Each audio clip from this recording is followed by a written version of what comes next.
You're still gonna call me Hat Guy after that, huh?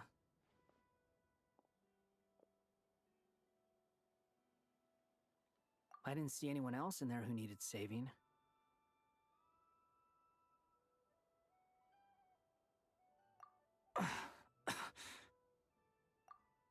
It's nothing.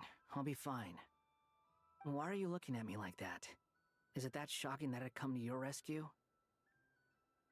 I owed you a favor back in Sumeru. Now we're even. Distracting Dotori was tough. I won't lie. He's not gonna fall for the same trick twice. That was my one shot. I'd hoped to use it to take him out. Ugh. I never wanted to obliterate someone more than I do right now. Dotori doesn't recognize me, but his segments were originally made based on an analysis of my operational principles. I expect it's only a matter of time before he figures out what I am. So Dotori doesn't recognize Wanderer because he deleted himself from Irminsul. Did he really miss his only chance for revenge by saving me? Why the long face? Hey, I'm not blaming you, okay? And I'm not complaining either. Rescuing you and killing Dotori are equally important goals. Everyone would be pretty stuck without you. It's best you live to fight another day. How are you holding up? Are you all right? Hat Guy said to put safety first, so we agreed to run as far away as we could after leaving the energy field, and only meet up once it was safe. You don't look injured. It seems that Dotori didn't do anything to you.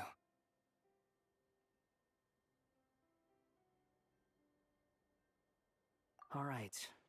Rescue operation complete. Let's head back. There's a lot more work to be done before this is over.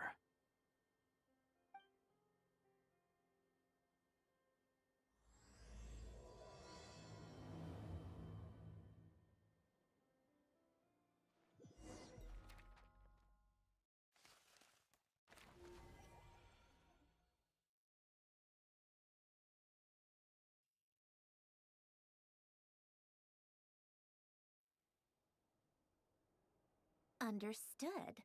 I will bear the Tsaritsa's decree in mind.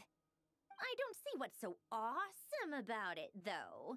Does he really think everyone else is as immature as him? I'm not stooping to Tartaglia's level. I thought you might say that. How's your progress? Quite promising, actually. That alchemist Albedo gave me a few ideas. Remember how I asked you to look up some files for me? That stuff on the Nachtschitzenkreuz Institute. René de Petrichor and Jakob Ingold. Alain Guillotin despised René's theories and methods, but he never managed to come up with better alternatives either. So I adopted some of René's ideas. I thought Alain was like a father to you. He and René were mortal enemies, were they not? And what would you say if Lenny and his friends one day learned something useful from someone you utterly detested? I would applaud them for it. That would mean that they have surpassed me. For all we know, Alain Guillotin might have thought the same thing. Not that it matters, though. He's dead, and I'm alive. So it's my call to make. Once you die, it doesn't matter how great you were in life. Only the living get to decide what happens next. Hey, come on out. They're back. Huh?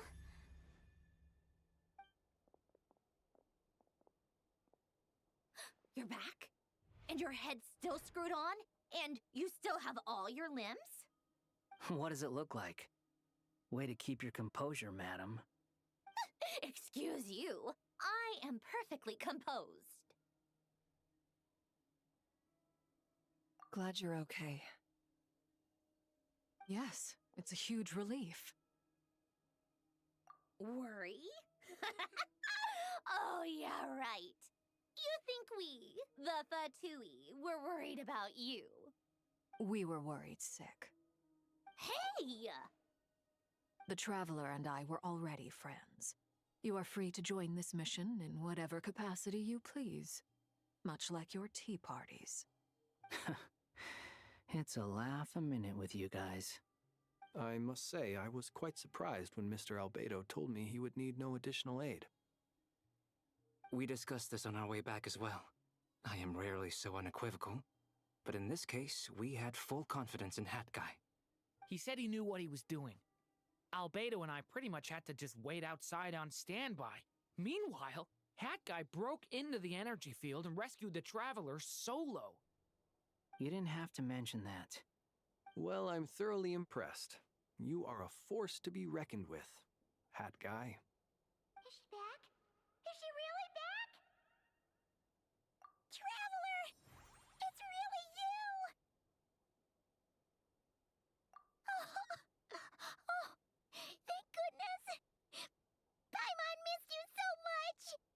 You can finally breathe easy, Paimon. It's great to have you back in one piece! Oh, Paimon's been having nightmares the whole time you were gone! Look at them. You know, once you reach my age, there's nothing better than watching a misty-eyed reunion between friends. It's nothing. Same goes when you get to my age, too. I bet Ino and Anefa would be tearing up as well if they were here.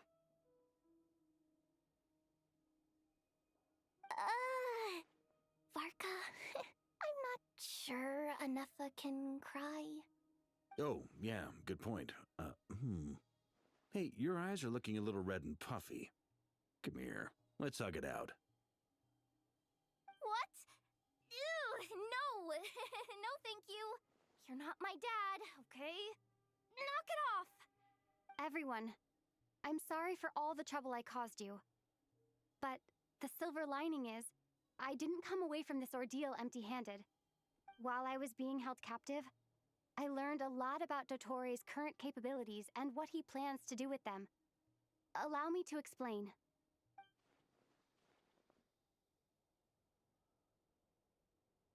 The three moon goddesses were even more powerful than we imagined.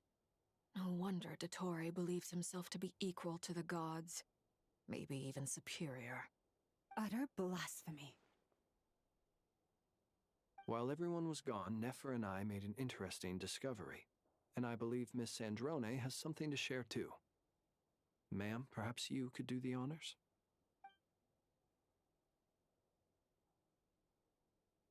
Called it. Getting rid of a pesky troublemaker like her is like trying to clean up after a crumbly cake. It always comes back to haunt you. Our next step is to find a way to bring her back. A place where time flows backwards, with no destination in sight. Surely it must have been created for a specific purpose. But I fear the answers are buried deep in Tevat's history, held by great powers beyond our reach. It sounds like she's on a specific path through time, just traveling in the opposite direction to us. The question is, where does that path lead? Or will it keep going to infinity? We considered that question as well. Strictly speaking, time is not infinite. Indeed not. Every road has an end. Nicole! You sure loved quietly sneaking in mid-conversation. I do, in fact. It's something I've always done at our mages' tea parties. Quiet, mysterious, and persuasive. You wonder what lies at the end of her road. Well, just as the world has a beginning and an end, so too does time. And so, the end of the road is the moment that Tevat was born. But where Miss Columbina will end up along this road, that depends on where this particular river of reverse time began. What about the original moons and the moon goddesses? Do they have a beginning too? All things do. In the beginning, no moons adorned the sky. It was the Dragon King Nibelung who raised the 3 moons into the heavens, and thus were the moon goddesses born. They were shadows of the planet, born to wield Nibelung's authority and oversee the world on his behalf. They were extensions of his will, manifestations of his majesty. But then one day, they disappeared just as suddenly as they had once been brought into being. Nobody knew where they had gone.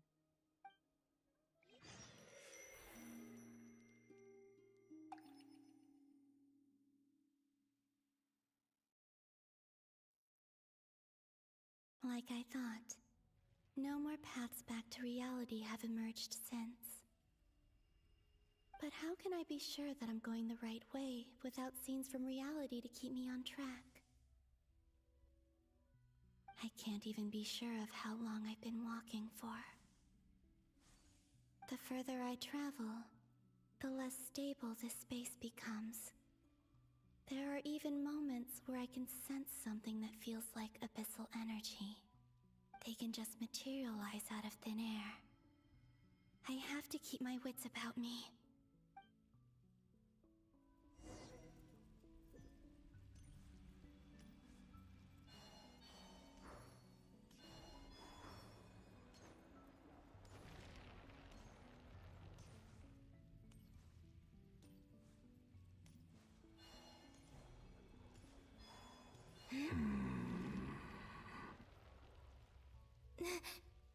Is that the ray here of Solnari?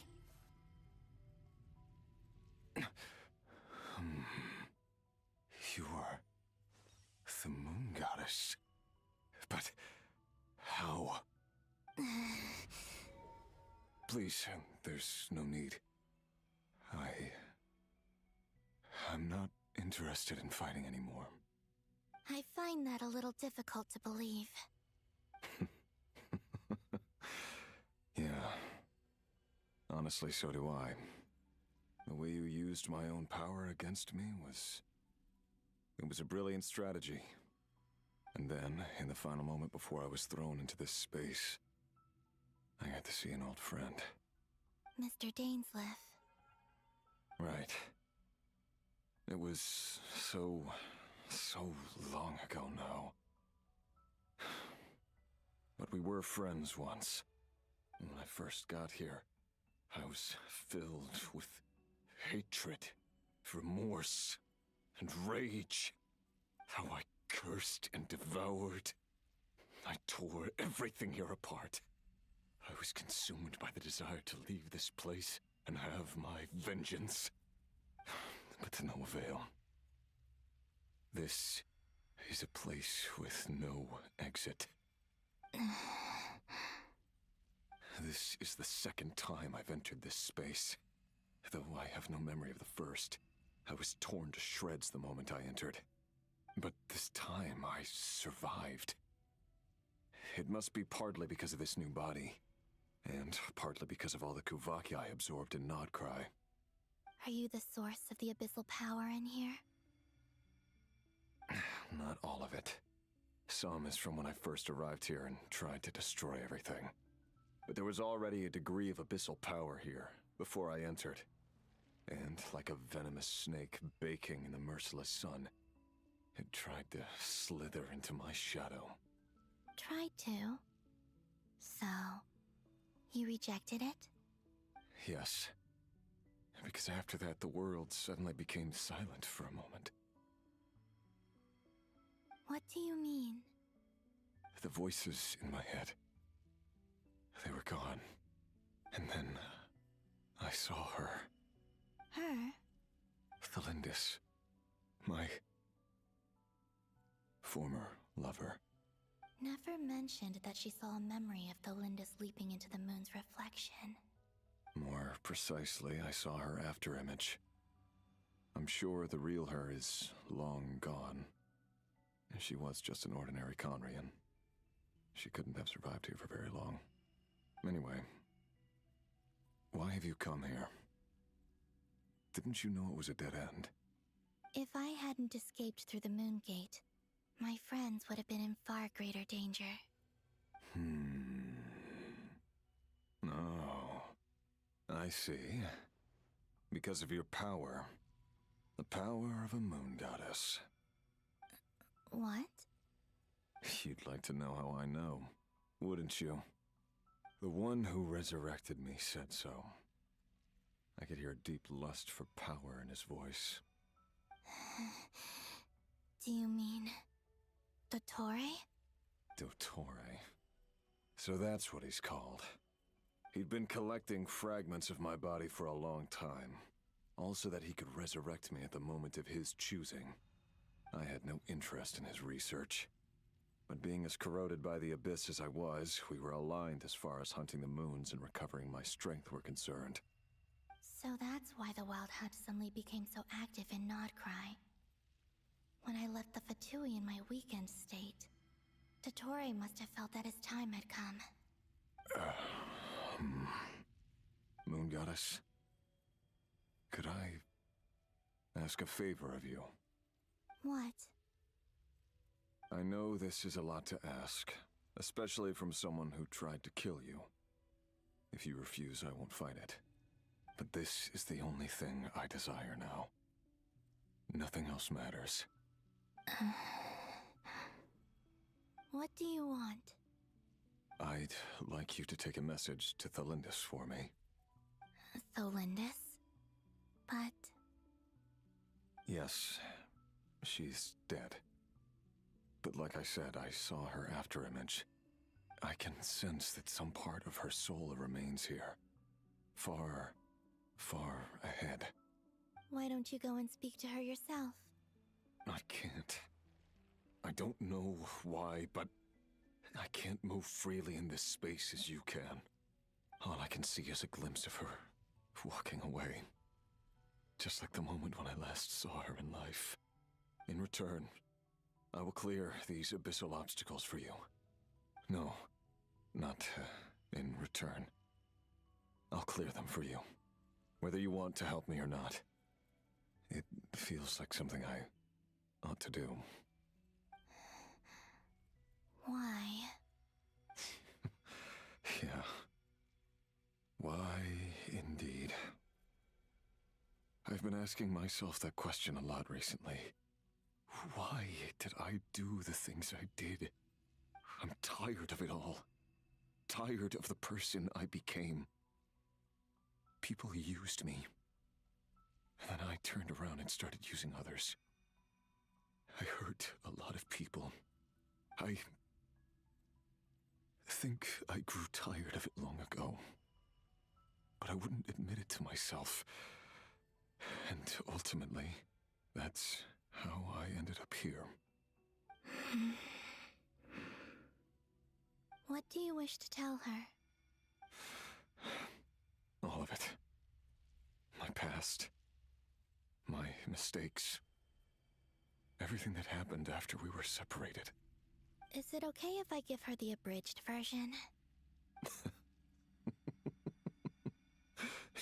Yeah, I'm sure there's plenty you can skip over. Just tell her the important parts. Whatever you think that means. Like the part where you relentlessly tried to kill us? It's up to you. Love demands honesty. But my relationship with Thalindis was built on lies. We hid too much from each other. But after living my whole life in the shadows, I don't want to hide anything anymore. I will do my best.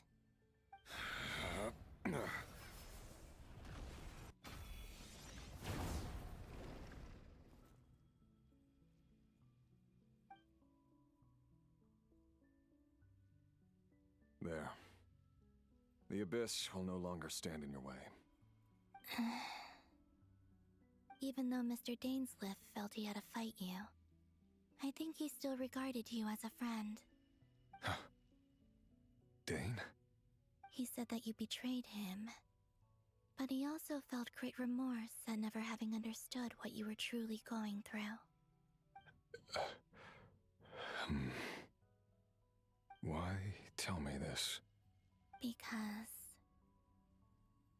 if he'd known that someone could take a message to you, I believe that's what he would have said.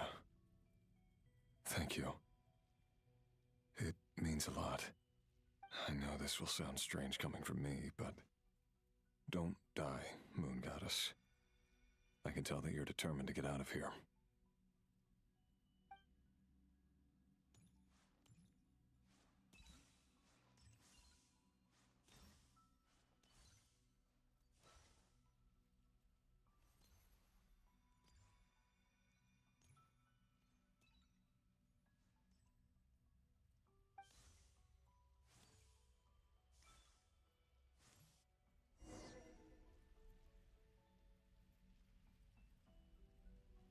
He kept his word.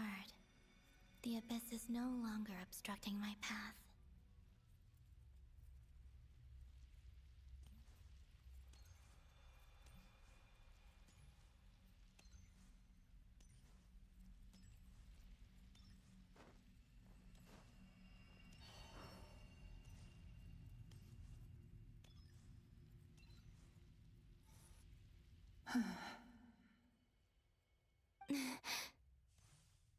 Is that the Lindis?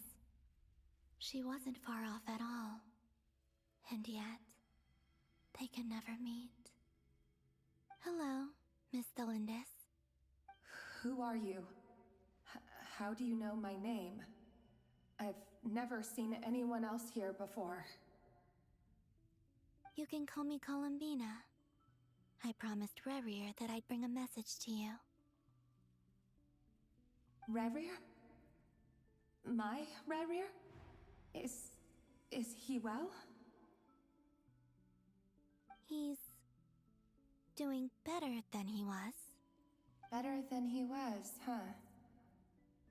Sounds like he's had a pretty rough time. Others have had a rough time on his account too. In many cases, their time ran out because of him. And I'm not just talking about the children of the Crimson Moon. So, things got worse before they got better. Could you tell me what happened, Miss Columbina? Are you sure you wish to know? Yes. This is my opportunity to learn the truth. No matter how hard it is to hear, I have to know. I admire your courage. However, time is short. I cannot stay here for long.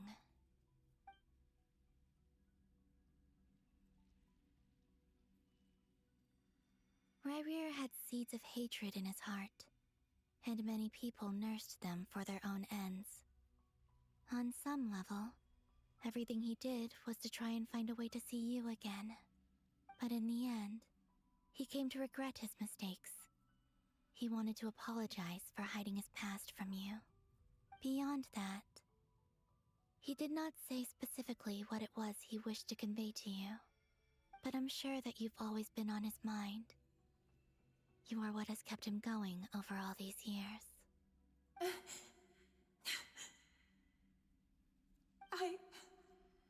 I'm sorry, Miss Columbina. This is so upsetting. I'm not sure how to put my feelings into words. It's all right. I understand. Well, that's everything from me. So, I guess I'll be... Wait. One moment. Time flows backwards here. The road ahead only leads further and further into the past. I know. I intend to reach the end of that road. Without a moon marrow, without the 3 moons' power, you won't make it far. Wait, unless... Are you one of the moon goddesses? You could say that. I see.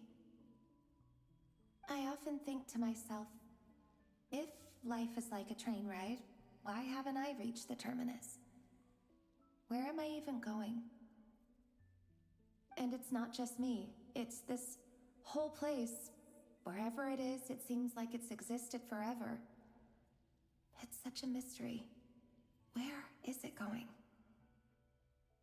I must seem so ridiculous. I can't answer these basic questions, and yet I jumped right in here without hesitating, only to be torn apart the moment I entered by powerful energy currents. Only my soul remains now. Thinking back, I was suddenly overcome with fear and terror in that moment. Perhaps I too became bewitched by the abyss. I may have been the leverage it needed to control Rayrir.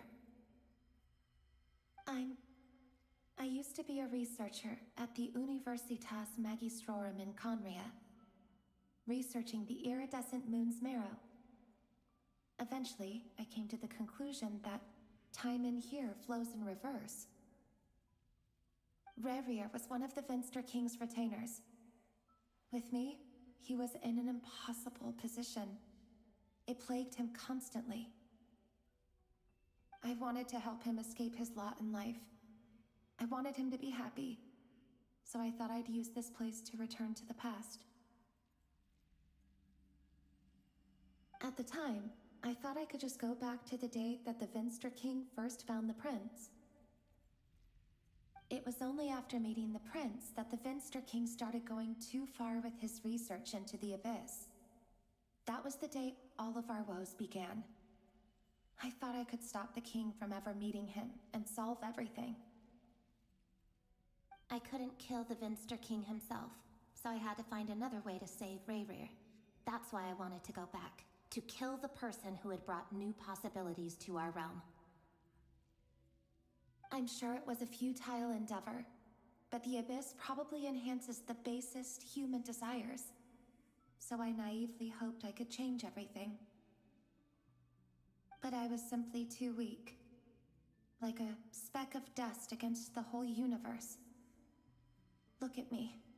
I didn't even survive the journey here. Not physically, at least. I know I'm never getting out of here. But you're different. You can make it, and I want to help you. I owe you that much. How do you plan to help me? Have you noticed the golden energy that exists here? Based on my past research and my observations since coming here, I believe they carry you forward faster.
I can share what I've learned and help you understand the pattern in which this energy appears.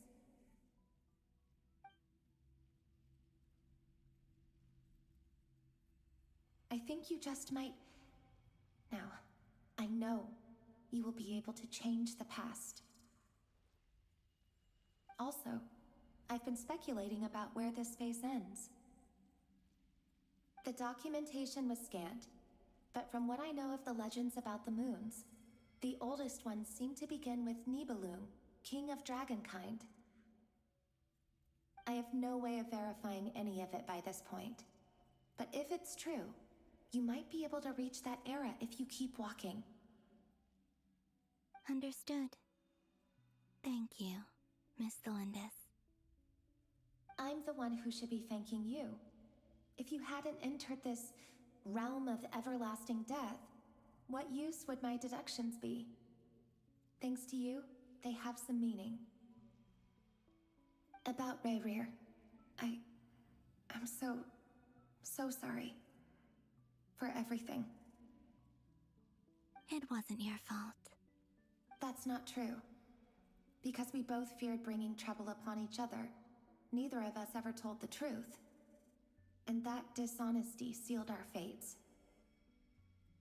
But enough about that. I wish you a safe journey, Miss Columbina.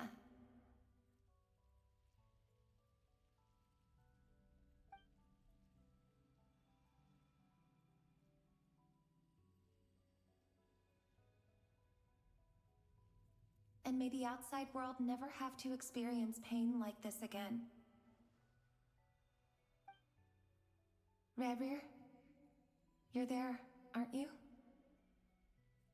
I cannot see you, because you exist in the future. I expect we'll be trapped in this prison of space-time for all eternity. But please, gaze upon the past, and then sit for a while. Let's find a place to sit down together, just like we did when we first met.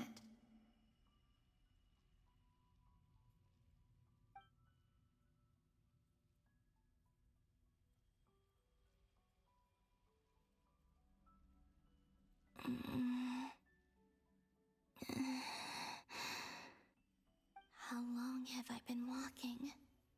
How much further till I reach the end? Is there even an end to be found?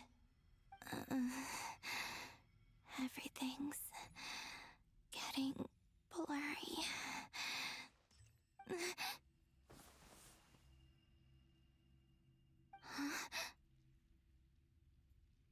Are you all right, little sister? Have you come from the distant future?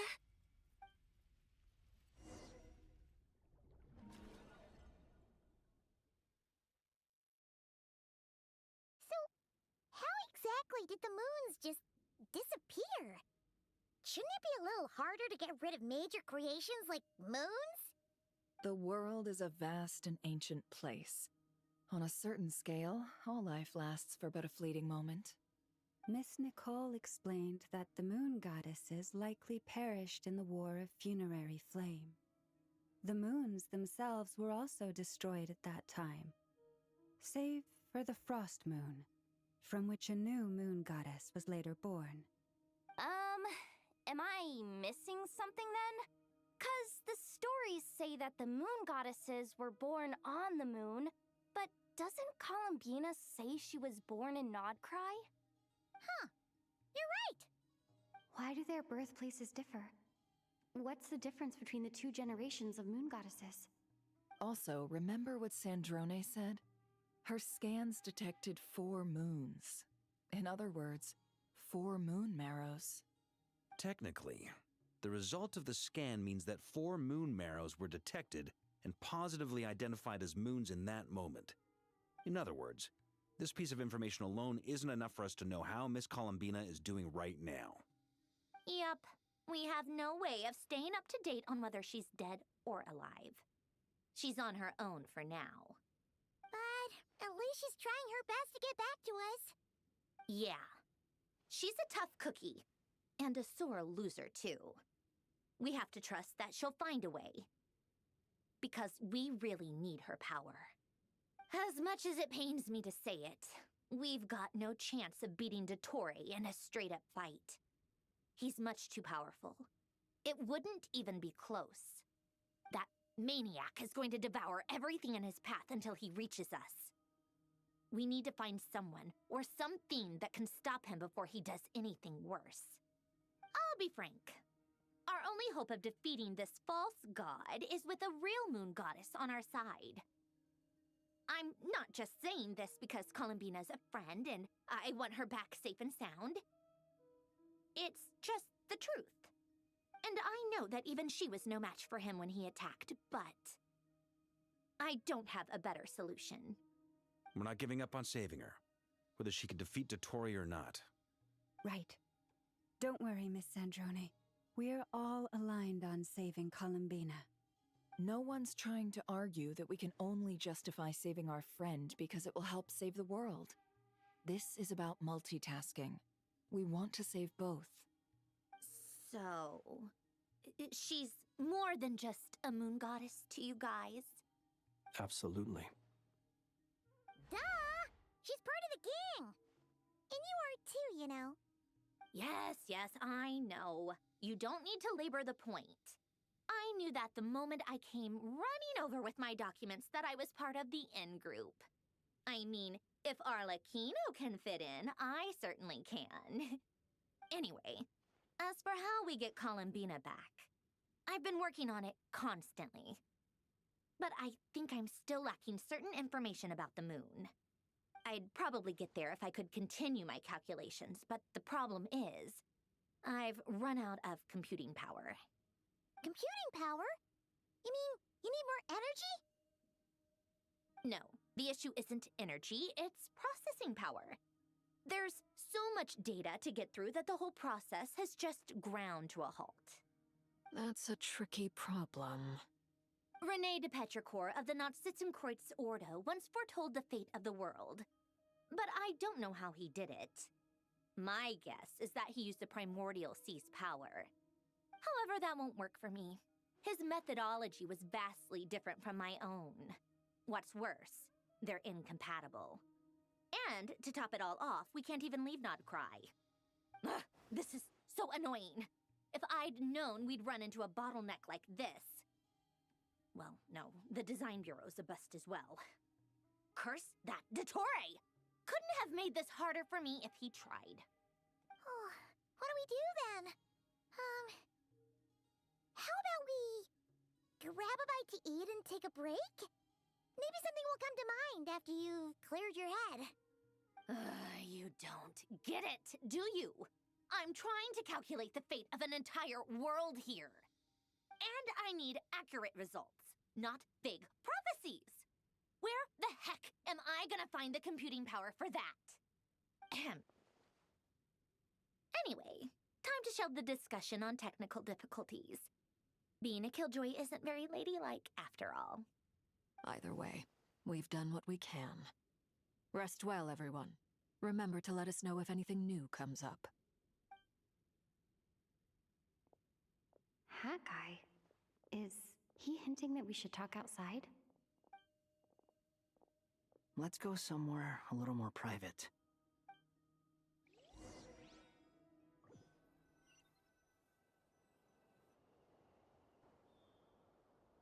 You know that Dory went back to Sumeru, right?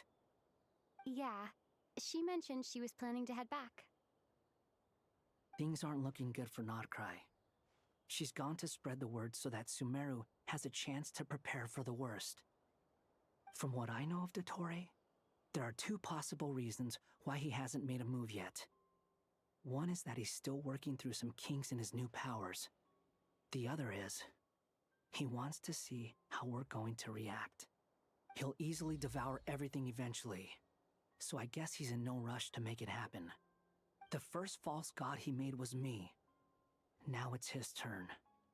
Even though my records were erased from Irminsul, Dottore's ideas haven't changed one bit. He once told me that becoming a god was like turning yourself into a hungry wolf or giant serpent to devour the moon. Clearly, He began studying the moon goddess's powers long before he even tried making a god. He's always wanted to get his greedy hands on divine authority one way or another.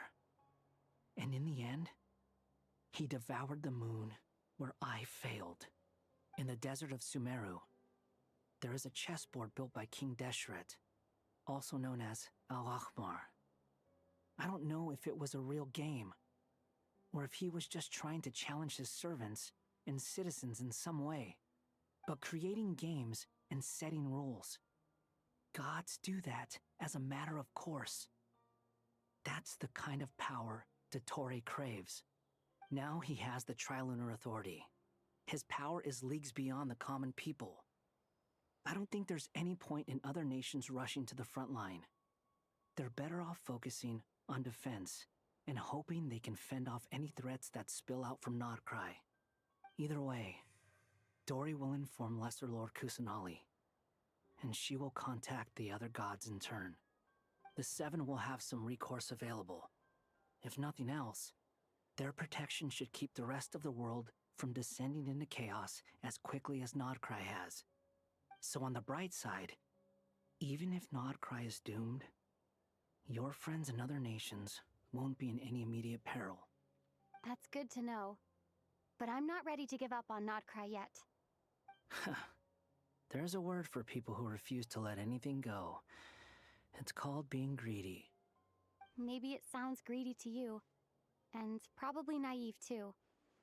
But whatever you call it, that's what gives me the determination to keep fighting. Battles are fleeting, but the will to fight is a long-term commitment. Give up for even a moment, and your resolve will shatter. Why do you always feel the need to do the right thing? No one is born to be a savior. I mean, who's gonna criticize you if you fail or give up? Don't take this the wrong way, but Dottore said something similar to me. I guess the Fatui attracts people who don't believe in saviors. Not necessarily. It's less about belief for me. I just want to know how determined you really are. After all, I don't owe anything to anyone else here. Only you. You look kinda worried. If your arch-nemesis was about to achieve their ultimate goal, I think you might feel a little worried too. That's true. Dottore is about to become an omniscient, omnipotent deity. That's gotta be a bitter pill to swallow. Still, you're calmer than I expected. Obviously. I have to admit that my past self was a reckless fool who misunderstood not only the point of revenge, but how to achieve it. And as much as I want my vengeance, I know I'm not gonna get it by acting alone. If the world's taught me anything, it's to think before I act. Too bad it never taught me any other virtues, though. So, I am going to destroy Dottore, no matter what it takes. So, what's your plan? I'll get to that. First, tell me, what do you think of Sandrone? Just like Paimon said, she's a friend, part of the gang. How much do you trust her? This is a serious question. Think carefully before you answer. Although she's with the Fatui, she has her own values, and she's helped us a lot. If nothing else, she's clearly going the extra mile for Columbina. I see no reason not to trust her. If you say so. In that case, the three of us need to talk. I have some thoughts about her computing problem. It can be solved, but it will come with a cost. How much? If I can afford it, I'll cover it. Sometimes your heroism really backs me into a corner. You know that? Come on, let's go talk to her.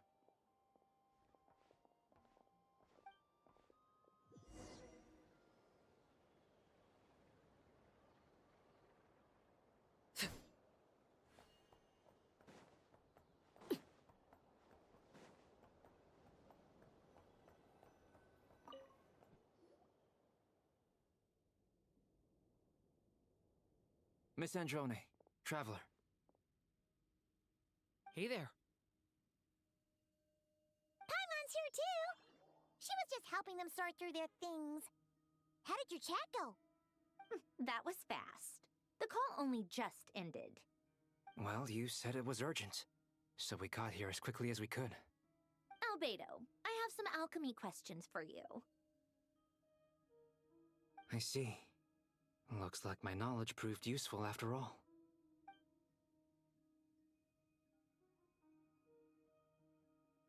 If I might ask, what is the end goal for the modified formula you'll be using? I needed to predict the future of the entire world. But I've run into some teething issues since trying to implement Renee's theory of the four Orthants. I see. I'll have a look at it. Still, computing power is the real issue here. How do you plan to solve it? About that, it's been sorted. Oh, with the Traveler's help?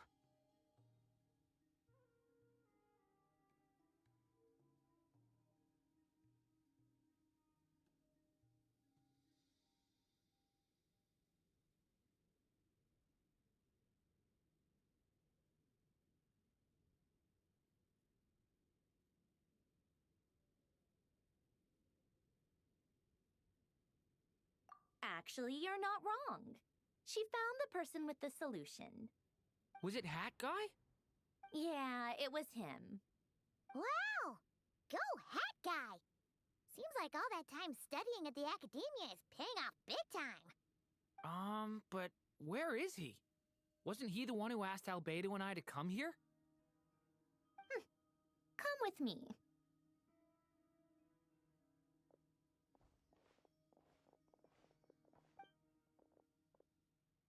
Hat Guy? What's happened to him? Hat Guy! Can you hear us? No response. I guess he's in hibernation. Hat Guy mentioned that he was a puppet. It seems that his functions are currently shut down. I presume this has something to do with the solution to your computing problem. That's right. He and the Traveler came to see me. Wait, what? You have a solution? Would you calm down? Why do you always react so hysterically to everything? Excuse me? How would you know? You shouldn't be so quick to judge complete strangers. It's very bad manners. Oh, please. It doesn't take that long to figure out that you have a temper. Where does a mere student get that kind of confidence? I've actually published more papers than you. Not that status counts for much. Even Paimon's applied for academia admission. Huh? Are you serious? See? This is why I can't be bothered to explain myself. She recognizes no one's skills but her own. Okay, fine. I'll hear you out. So, tell me, how do you propose to solve my computing power problem? This world itself is constantly processing all kinds of information. If it's the world's future you're trying to calculate, you need a processing device that's designed to cope with that volume. Easier said than done. Only Irminsul can handle that kind of... Wait, is that what you're suggesting? But surely we can't just plug my formula directly into the ley lines. You should be able to tell that I'm not human, right? Yeah, I noticed. The technology, though, seems pretty ancient. Very different from Fontaine's. It's a completely different system. Conrian, to be precise. I'm what they would have called a puppet. Puppets need an energy source and processing power. The artisans who built them sought out the materials most suited for that purpose. You? Do you mean... The Traveler and I have talked it over. She's willing to vouch for you. So, I'll allow you to borrow my core for your calculations. It was built using wood from a silver white tree, which makes it a small part of Irminsul. Conrian technology and Irminsul wood. Who in the world could have built you? Are you sure about this? A puppet without its core will cease functioning completely. And if it's left in that state for too long, it might not recover. You could die if you do this. You do realize that, don't you? I can put two and two together, yes. No need to rub it in. I won't lie to you. This has never been done before. I cannot guarantee your safety. Doesn't matter. I'm prepared for the worst. Did you two actually talk this through? Is he... Are we really considering this? Yes, we discussed it. The bottom line is, he trusts me and I trust you. Let's give it a shot, shall we? Honestly, I have no clue where this kid even came from. But for whatever reason, he lent me his core to use in my formula. I'm very close to finishing my calculations now, and the core is currently in use. So I'm sorry, but I can only show you a sketch right now. This is what the core looks like. A silver white branch. It certainly matches the legends told about Irminsul. Is Hat Guy gonna be okay? He's not gonna die, right? Right? In theory, he should be fine. As long as we put his core back in time. Beyond that, all I can say is that I'll try my best to avoid risk and make sure the core doesn't sustain any damage. I think I know why you called us here now. Someone needs to watch over his body and make sure it's protected until the process completes. Correct.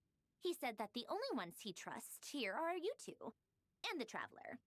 And He will have our undivided... Aww. On a more positive note, things are progressing steadily on my end. I'll call everyone in for a meeting once the results are out.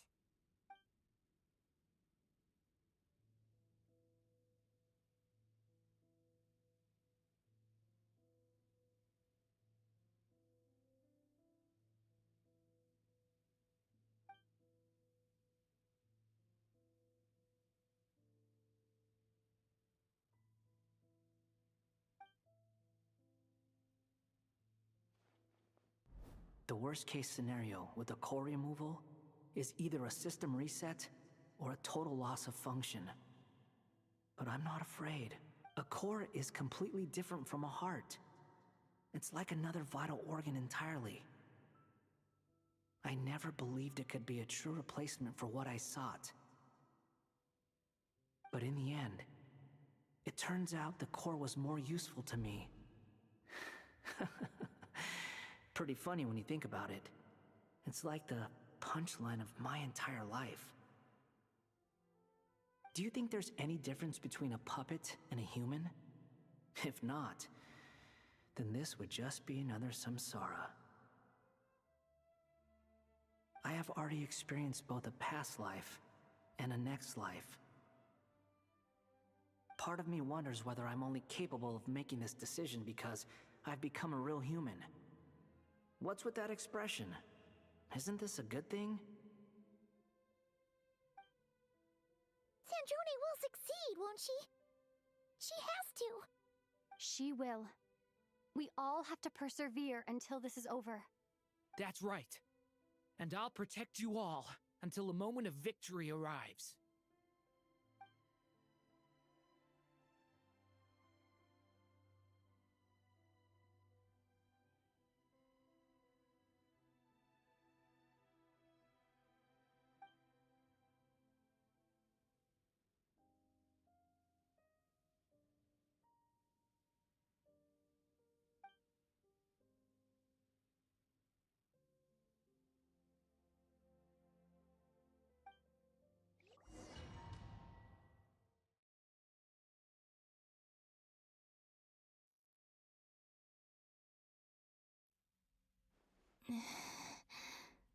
Who are you? Call me Sonnet. You have the same power as Canon. Sonnet. So, you're the goddess of the iridescent moon? Oh, goodness! You recognize me? Well then, what's your name? Columbina. Columbina Hyposelenia. Hyposelenia? What a lovely name. Did you choose it yourself? It was a joint effort between me and my friends. Friends? You mean your friends in the heavens? Huh? Oh, sorry. You must be exhausted. I apologize. Hang in there. Let me, introduce you to my older sisters. Do you mean the other two moon goddesses? Arya and Canon? Wow, you sure know a lot. Hey, does that mean that our story goes on into the future? Oh, I guess that wasn't the best question to ask. It's alright. We were prepared for that possibility. You could say we were too prepared. I can't even remember how long my sisters and I have been here by this point. When did you get here? How long has it been? I can't say for sure, but it feels like it's been forever. I see. Are you feeling alright? You look a little unwell. I can hold out a while longer.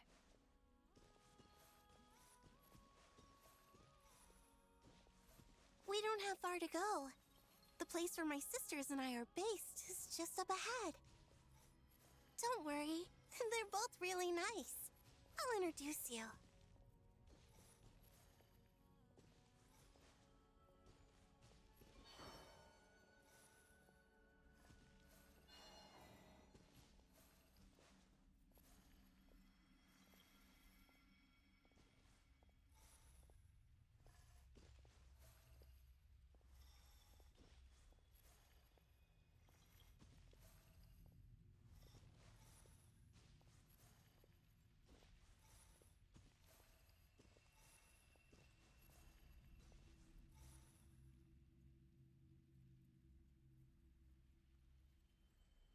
Sisters! I'm back! And look who I've brought with me!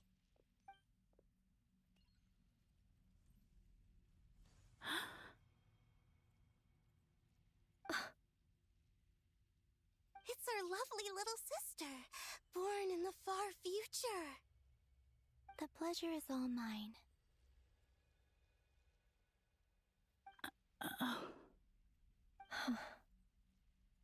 Allow me to introduce you to Columbina Hyposelenia.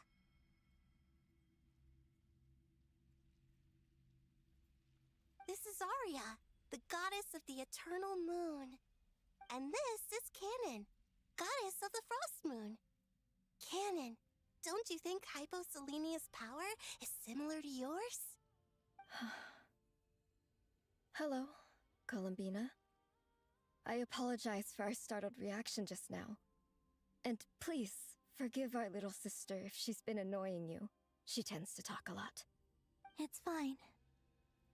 You seem shy. Don't worry, Columbina Hyposelenia. No one can hurt you here. Could you tell me where here is? Please. I must know.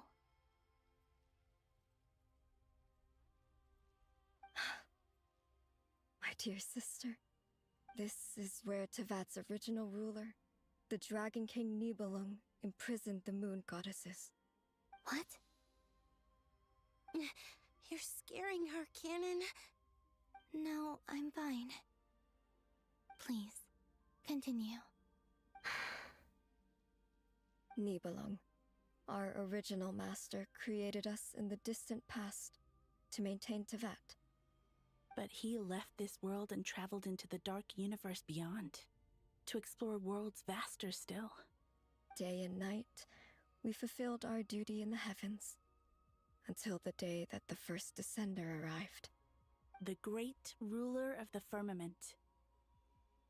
The heavenly principles. Is that what later generations call them? I see.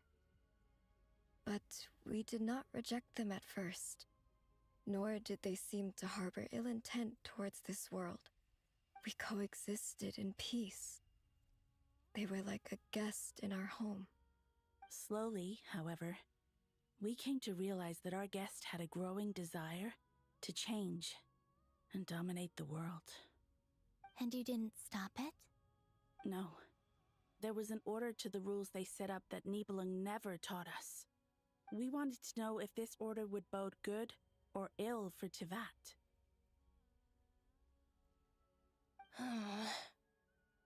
All right. Canon and I wanted to know. Sonnet was against it from the outset. Later, we discovered that this great ruler of the firmament bore an almost paranoid hostility toward the desire of certain life forms to seek power. Or perhaps they feared them. They would even cast down celestial nails as manifestations of their power, to punish the civilizations of the world below. Only this was far beyond mere punishment. Right. Their rules brought order, but the price people paid for merely testing the limits of those rules was far too great. I did everything in my power to help the punished escape catastrophe, but still, too many lives were lost. The ancestors of the Frost Moon Scions were some of the ones you helped. But just when we had decided to take countermeasures, the Dragon King, Nibelung, returned.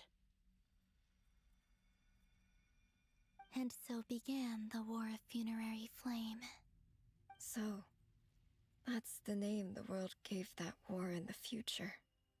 Well, who won in the end? As far as I know, the Heavenly Principles won, although it came at a great cost. They remained in Tivat, where they continue to rule to this day.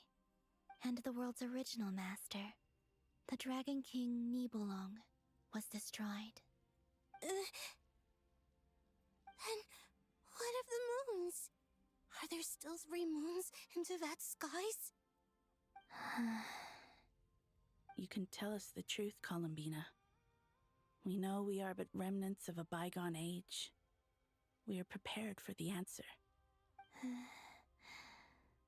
Only the Frost Moon remains.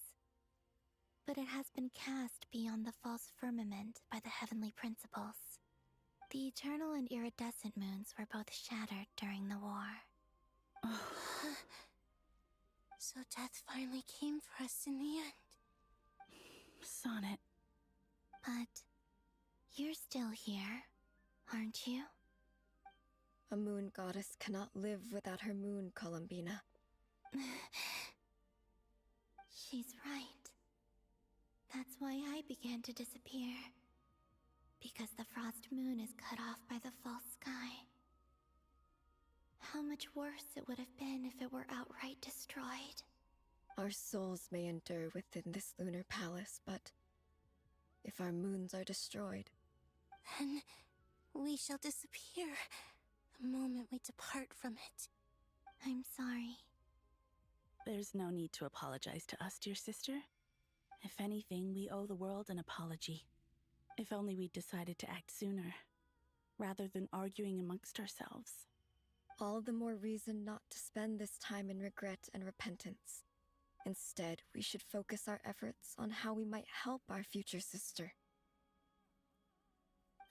Sorry? Don't you see, Columbina, your story is not yet over. Is that not why you are here?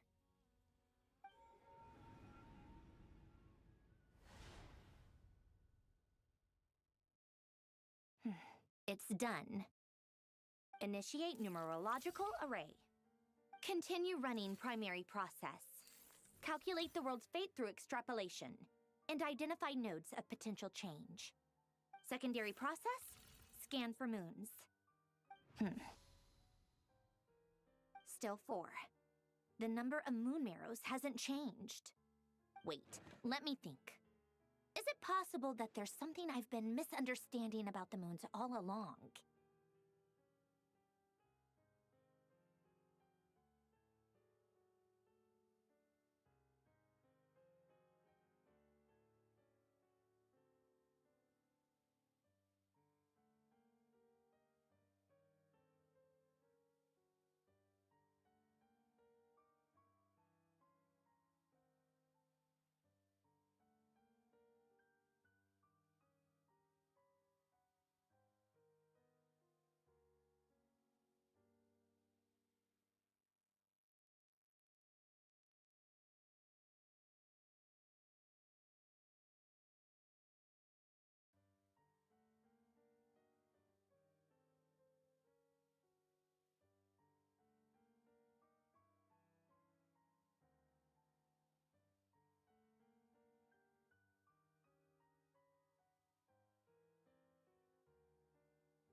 variables.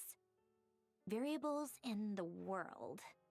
I know where potential variables within the world come from.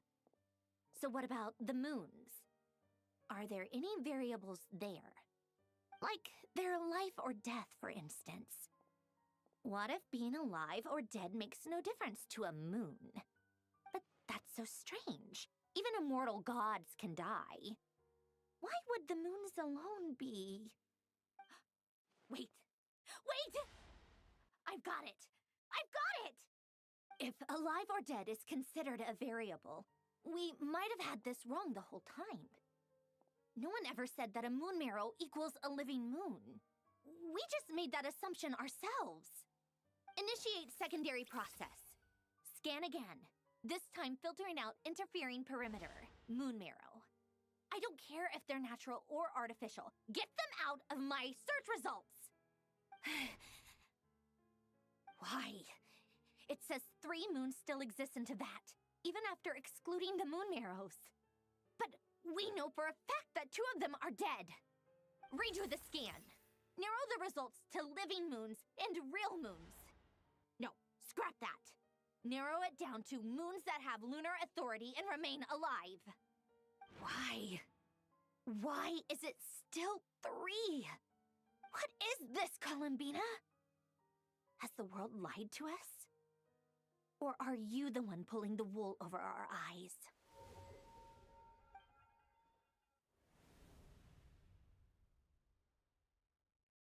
So, you think that the moon's reflection might be where Nibelung imprisoned the 3 moon sisters? Yes, it would explain a lot, such as why that space would respond to a moon goddess's power, opening the moon gate at her command. It would also explain why Miss Columbina has been unable to leave, and why time flows in reverse there. In the messages she sent, Columbina promised us she'd find a way to return, but we have no way of knowing how, when, or where this might happen. The fact that she still has yet to reappear in this world indicates that returning from that place is no easy feat. We cannot afford to simply wait for her. So you're saying, if she could return by her own power alone, she would have done so long ago? Yes, she certainly wouldn't leave it to this late stage when it's so touch and go. I've been giving this some thought, and I've come to believe that Luana's harm might be an anchor that she left behind, as a sort of future waypoint. This could also explain why Luana's heart is always by the traveler's side. Sounds like a plausible theory.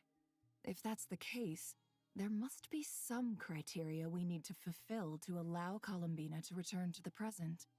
The question is, what could they be?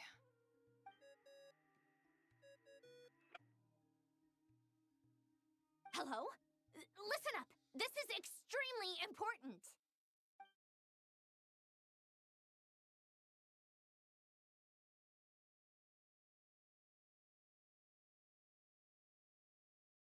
Not only is Columbina alive, but she may well exist in a form unimaginable to us. I'm still unclear on the details, but she's done something truly inconceivable in the past. And the clue to what she's done lies in the moon and Teyvat sky. Truly amazing. Oh, I'm so delighted for her. I'm sure we all feel the same. And I'm sure Columbina is ready to get back here and fight by our side. I'll keep my calculations going and try to find some way of coordinating with her. But that's not an excuse for everyone else to slack off, okay? All of you had better keep trying to think of solutions. How can the dead moon still live? And Luanatar...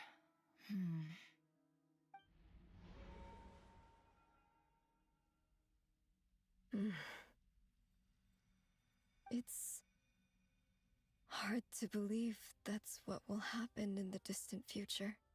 Our authority is linked to the most fundamental rules of Teyvat. I suppose it's no wonder that many would covet that power. I didn't realize that when you said friends, you meant people who live down in Teyvat. That's so lovely. I always wanted to go down there and have some fun. Have you ever tried leaving this prison? Of course. Between us, We've tried everything. But no matter where we go, this space will eventually bring us back here. It's like the center of a whirlpool. Everything ultimately converges here, at the moment when Nibelung imprisoned us. In that case, have you tried using any of those pathways that connect this space to the real world? Sorry? What are those? They're passages through which you can make small-scale changes to reality by using Kuvaki. Or am I the only one who can use those passages? Because part of my soul remains in reality. Kuvaki. What is that? You don't know? It's a unique kind of elemental energy found only in Nodcry, the land from which the moons arose. Oh. Well, it's true that the moons first rose up from the part of Tvet you say is called Nodcry. But there is no difference in the elemental energy between there and anywhere else. What? Could you show us some of this Kuvaki? Hyposelenia? Maybe if we see it, it'll make more sense. Okay.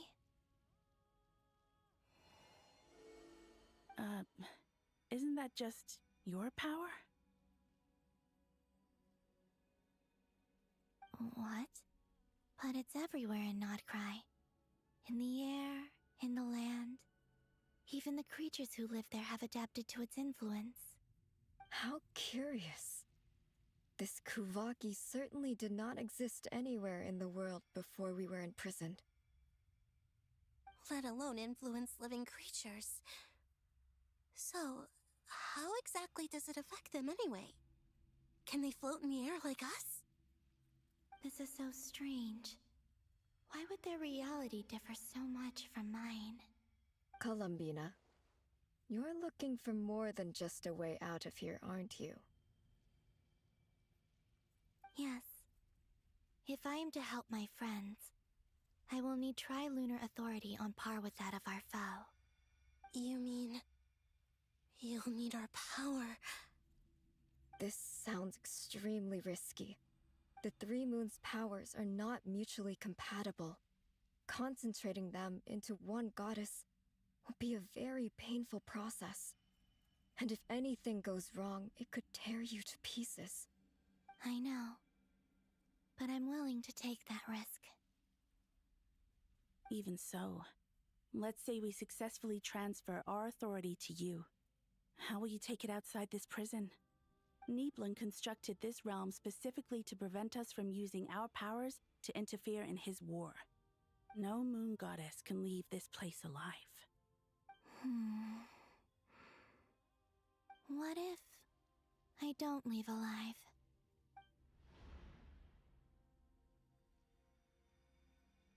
Where do we even start? How are we supposed to figure out what we're meant to do to help Columbina?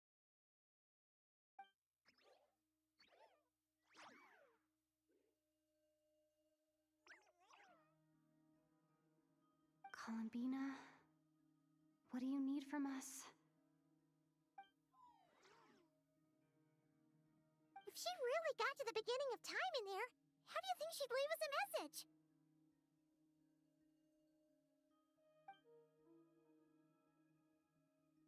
You don't think she'd write it down on a stone tablet somewhere in the hopes that we'd find it, do you?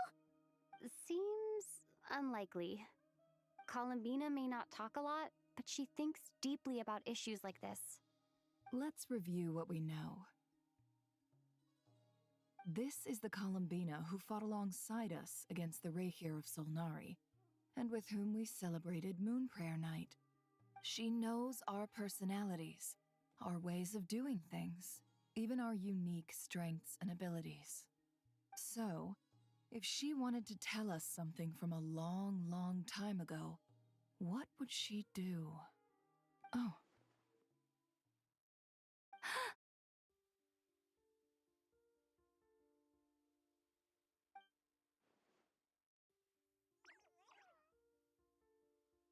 Traveler, You once said that those golden ripples also appeared when Luanatar was born. What if Columbina left Luanatar here, not just as an anchor to the real world, but for some other purpose? If she is part of Columbina, and Columbina knows that I can see past events through her. Oh, yeah! Like when you peeked into Riri's past through his heart! Nefer, wait! If you're right about this, and you can really see past events through Luanatar, your eyes, they'll... Oh, I know. Looking at Rerir's past in Conria was already enough of a strain on my eyes. Looking this far back into the past, it'll surely blind me. But it's our only chance. This is the only way. Boss. We spoke about this once, a long time ago. Do you remember what I said, Yehoda? The day I lose my sight, the Curatorium of Secrets will be yours to run. But... What's wrong? I'd be overjoyed if I were you. This day's come a lot earlier than either of us expected. I need to know you'll honor our agreement, Yehoda. Promise me.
Yes, Boss Neff.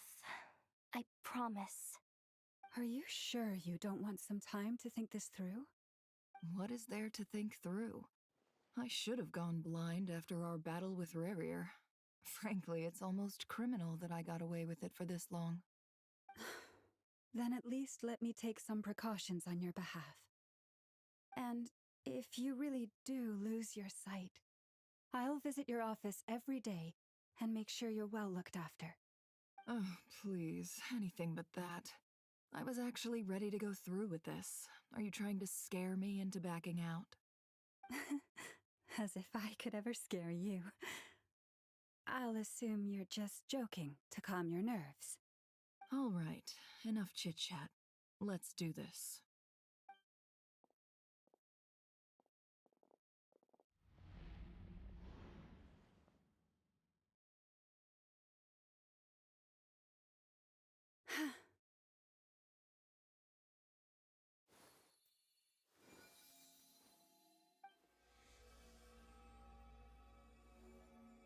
All done. Good. Now give me some space.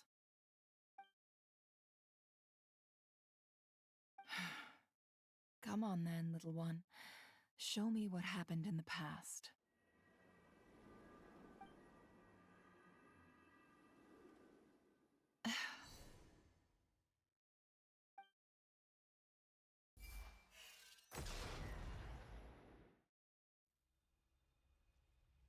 Between the Trilunar Authority, Kuvaki, and the soul-surviving moon, the Frost Moon.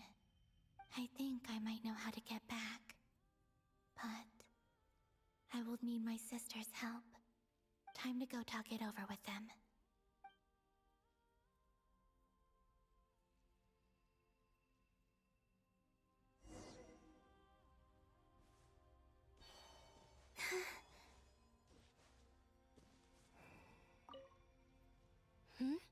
I hope it's not too dangerous. You really scared me when you said that thing about not leaving here alive. Come on, let's go find the other two.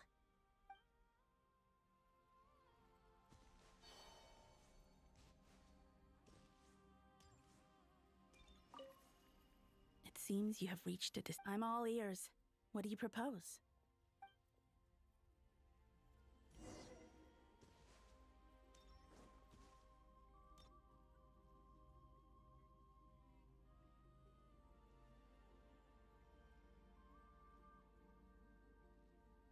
Have you figured it out, Columbina? Tell us. How do you plan to leave this place? I intend to die here, in this moment, and then be reborn in the future with the help of my friends. What are you saying? How can the dead be reborn? And how will you inform these future friends of your plans? You can't exactly leave oracles. Nothing can escape this place. Not a single ray of moonlight. And even if you found a way, what if they never find the message you left for them? You'll... No, that won't happen. Come again?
They will find my message.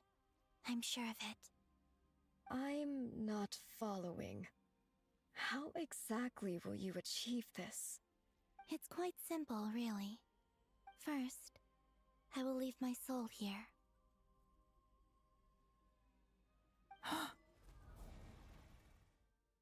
I see it. Your soul? You mean your divinity? Yes. I once left a portion of my soul in the future. One so small that this prison barely noticed anything. In this very moment, she can resonate with my soul across time. When the time comes, I believe that she can serve as an anchor to pull my soul from here back to the future reality.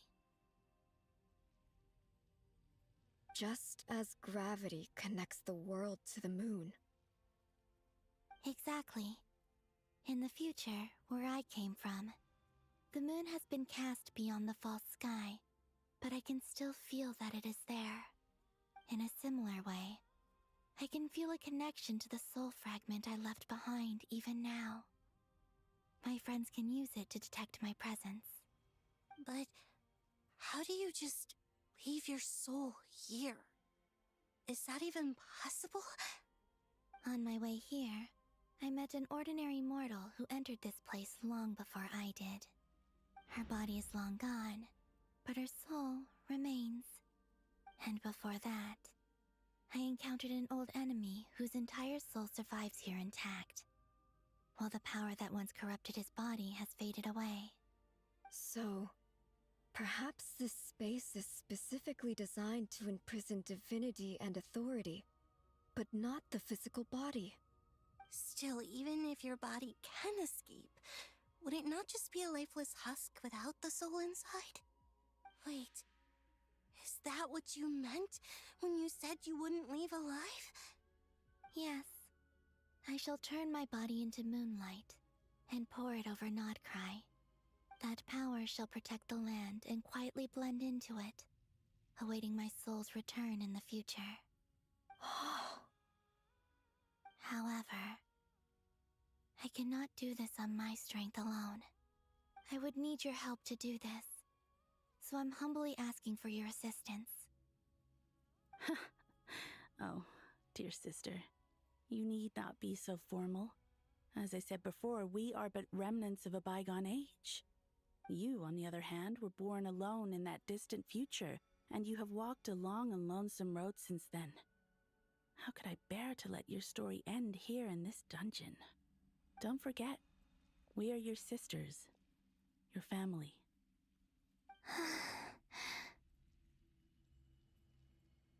Arya's right. Actually, I've always wanted a little sister. Can you imagine how it's been for me? Getting nagged by two older sisters all the time. Now, I finally get to be the big sis. And not just that, but I get to help you return to your world, too. How could I say no to that? Sonnet. Canon?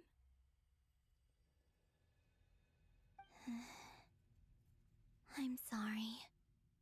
I know this is a bold request. The Frost Moon is rightfully yours, and it remains intact. Oh, no, please, don't misunderstand me, Columbina. I was just thinking back on the years that the three of us once spent together. You cannot imagine how happy I am to hear of the future world you describe. The Frost Moon Scions, your lovely, kindly friends. For the three of us, whose purpose in life was to maintain the peace in Teyvat. It is a great relief to know that the people of this world live in such an abundant future. If your plan can save them, and save Nodcry, I will gladly give you all that I can. Besides, the three of us have been together since the day we were born. I could never abandon them to live on alone without them. Canon. Still, I do have one question I would like to ask you before we proceed. Certainly. What is it? Why do you cover your eyes?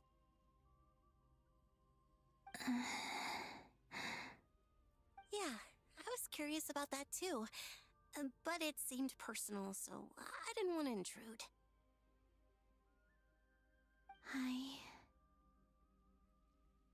There was a time when I refused to look upon the world. I believed it was full of nothing but lies and falsehoods. I wished to hide my feelings, seal my heart, until I could return to my true home. I see. Perhaps that decision saved you from ever having to see the false sky again. But at the same time, you likely missed out on many true and precious things, like the smiles on your friends' faces.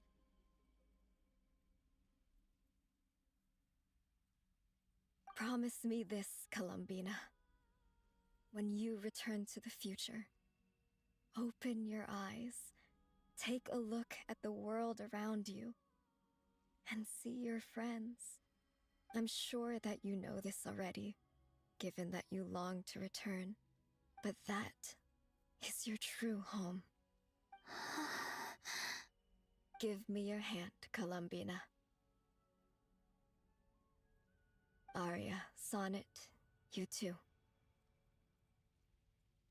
Okay. All right.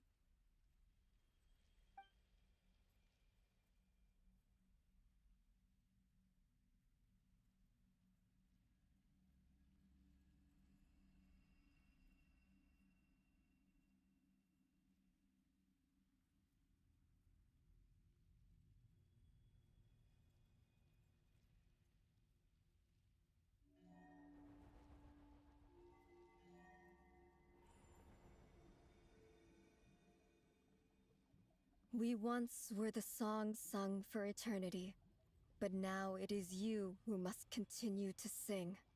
We once were the tides in the great river of time, but now we subside, and you arise. We were the messengers of madness and inspiration. But now, the lies have faded, and your truth must endure. We are souls awaiting the sun. You must return to be with those who smile when they see your face.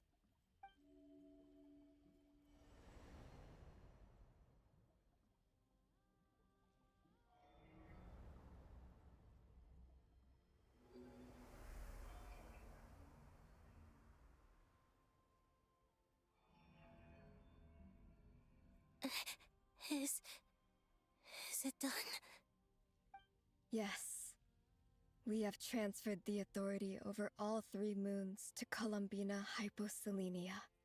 From this moment on, she is the Tri-Lune Goddess, the one and only moon goddess of this world.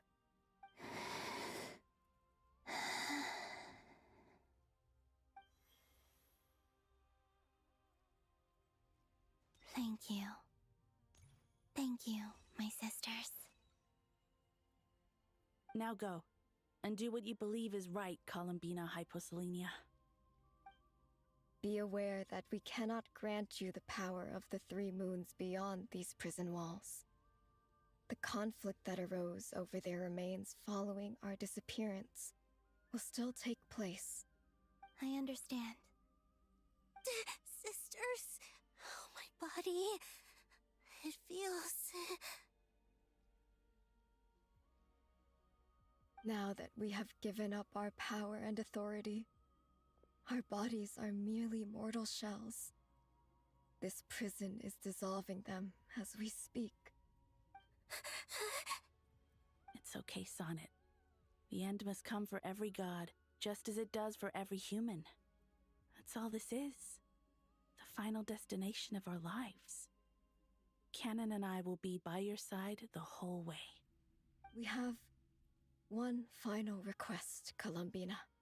Could you use the 3 moons' power to send us back into the real world, now that we have lost our powers? I doubt this space will seek to hold us further. It's just... we would like to spend our final moments together in the only place we ever called home. Of course. Gladly.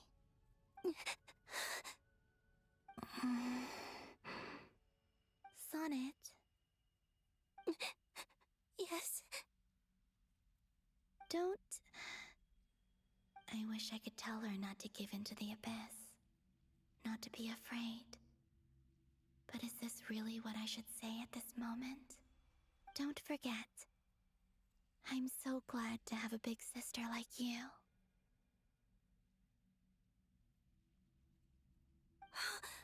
No, Hypo. Thank you. I'm okay. I'm not afraid. As long as my sisters are with me, I won't be afraid.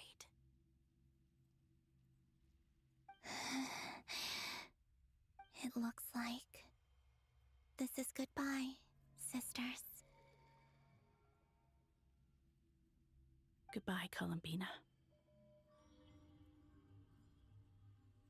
Take care of this world. In our stead. I will.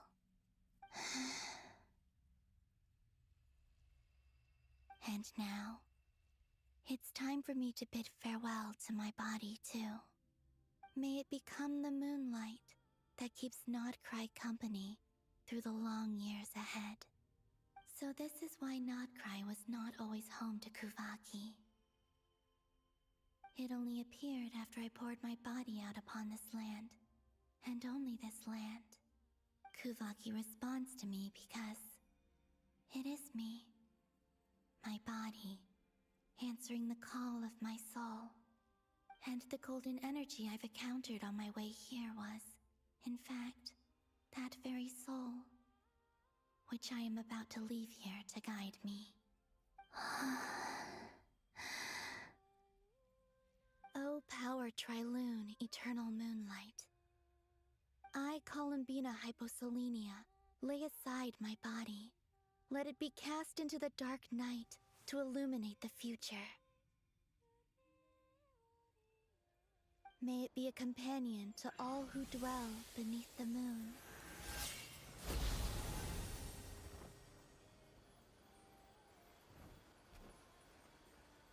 Until the time comes for me to return home.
That was crazy!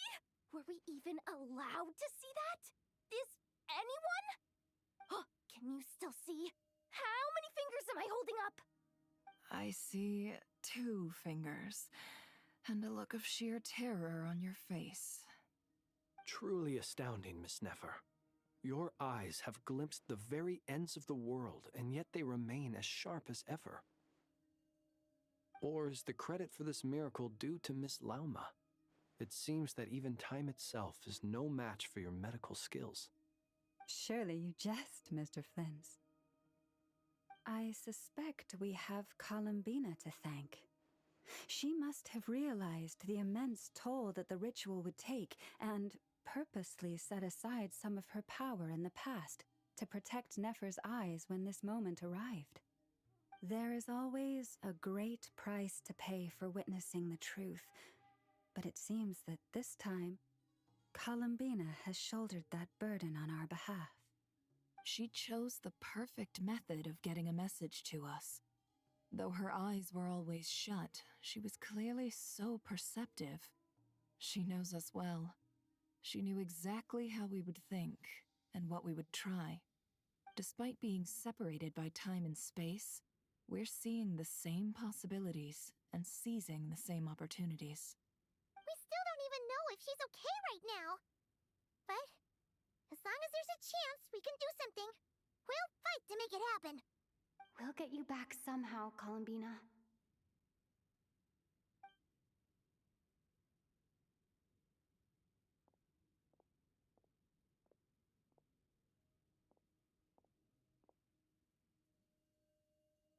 Well, based on the information we now have, let's figure out our next moves. Thanks to these gentlemen, we have a much clearer picture of the situation with Dottore. The civilian population has been moved to safety, so we no longer need to hold back. Miss Androne, how are the calculations going? So far, so good. I'll keep seeing how far I can push the system, though. Can't have Hatman being powered down for nothing. There's still a long road ahead. Where should we begin?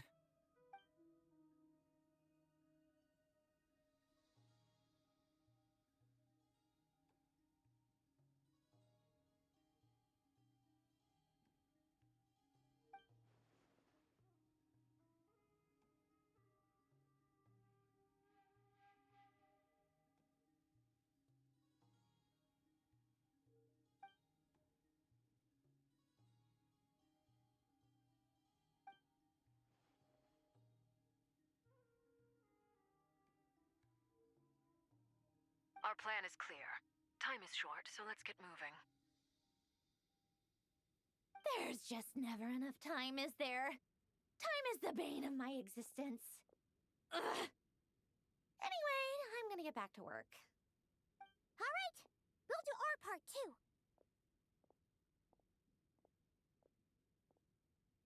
Yeah.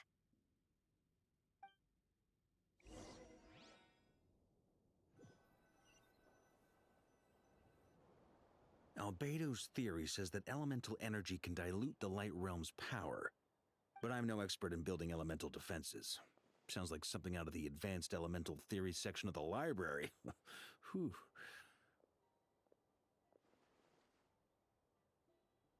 You seem quite troubled. Well, yeah.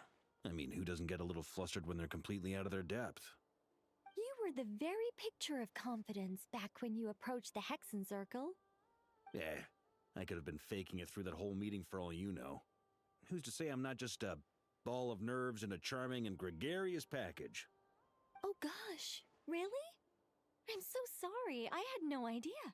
Well, you're all the braver for it. Still, I was much more in my comfort zone than I am here. At least in Mondstadt, you can cry for help from a cliff top and actually stand a chance of summoning Barbados himself. Things have never looked bleaker than they do now. If we don't pull this off, Tevat's doomed, isn't it? Oh, you think so? Actually, yes. Yes, it probably is. It's a shame. Don't put too much pressure on yourself. Tevat has faced annihilation many times in the past, but it also gave us you, didn't it? Hey, don't give me that. It's not like I'm anyone special. I disagree. Every human born in this world is special. We angels have always believed that. In that case, this humble human being has a big favor to ask of you. I thought you might say that. I'm sure Alice, in her great wisdom, sent you here precisely to help us in this difficult time, yes? Well, that has less to do with her wisdom and more to do with my power.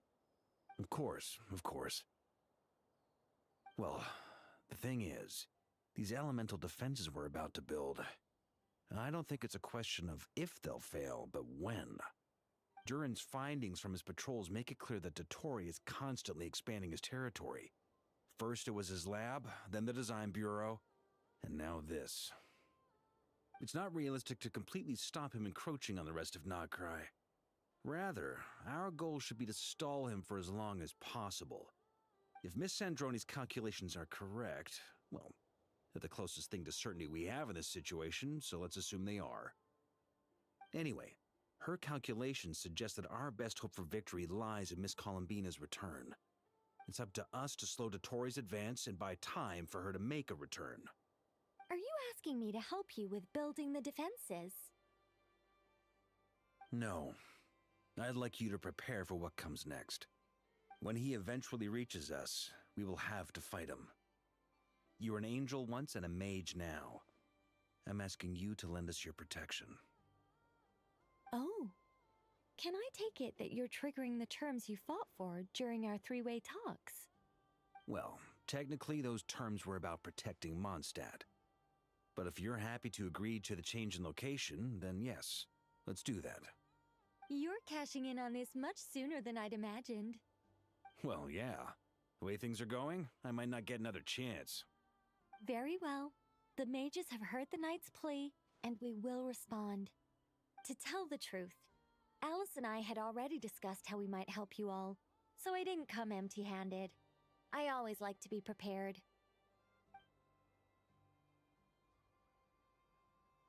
This is... wow. Yeah. This is great. Seriously, thank you.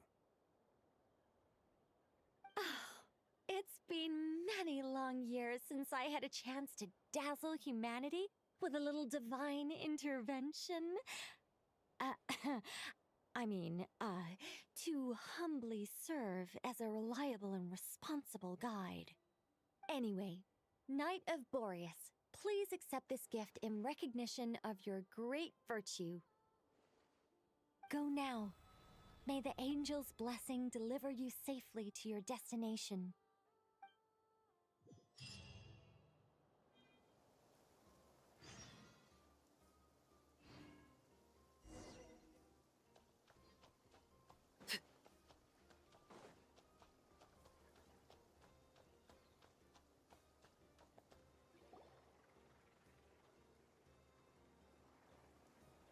Ah, you're here. Sandrone! How are things going? Glad you asked.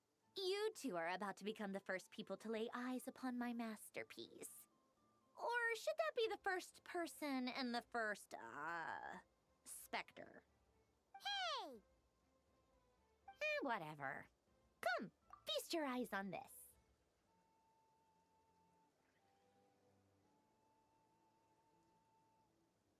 Wow! We've never seen something like this before! This meter displays the progress of my formula. Currently, it's still making the most important connections.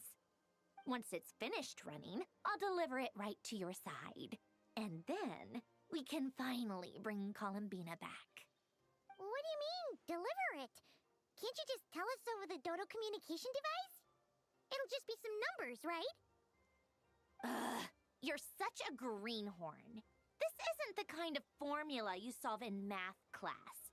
It's a highly complex algorithm capable of constructing a framework of rules. Ugh, whatever. We'll be here all day if I start trying to explain it. All you need to know is the formula must be completed before we can bring Columbina back. I'll share the data with you. Nicole's agreed to let me use her information channel, so we just need to use the Dodo communication device like so. And... there. Now you can check in on my progress. Wow! Look at that! You're amazing, Sandrone! About time you recognized my genius. Took you long enough. Anyway, that's all for me. You should check on the others if you have time. Make sure we don't have any weak links in the chain. That might sound harsh to you, but close supervision is a common practice in the Fatui. Not looking to catch anyone out.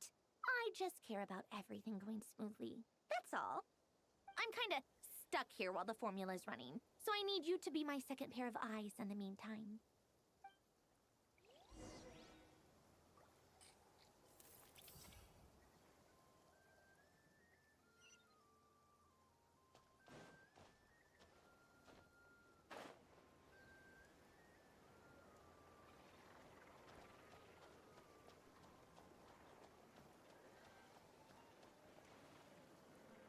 Thankfully, Miss Nicole has come to our aid. Nasha Town is now looking very well defended. Golden Flame. Yes, that's Nicole's power, all right. Based on the latest message from Grandmaster Varka, it sounds like they've reached an agreement. The situation should be more stable with her assistance. Everyone will have at least some degree of protection. Albedo! Durin! Hello there, you two. Are you well rested? That's good to hear. As per the plan, Albedo and I will be in charge of Nasha Town. As Dottoro's energy field expands, it's creeping ever closer in that direction. But we will do our best to hold our position. We fought side by side many times before, and always with great success. I believe this time will be no different. So don't worry about us. Focus on fighting Dottore.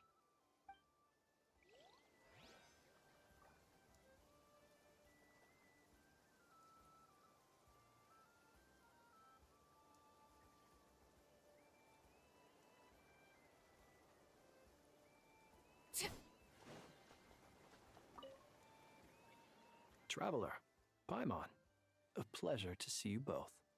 Friends! How's everything coming along? Fairly well, if I do say so myself. Personally, I am ready to confront Dottore head-on. Ooh, you sound much more serious than usual. To be honest, I am not usually fond of exercising my full strength. For one thing, it's hardly conducive to maintaining a low profile. Besides, I believe one should have the right to choose when to show their hand. I am conserving my strength until the moment of battle is upon us. Anything to boost our chances of victory. Seeing you get into the zone like this really puts Paimon at ease. Huh, Traveler?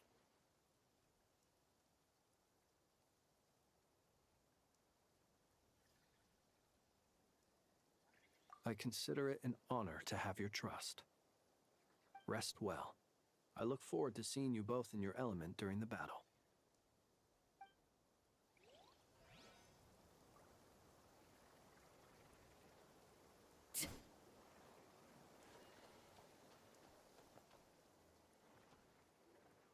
Yes, Miss Moonchanter?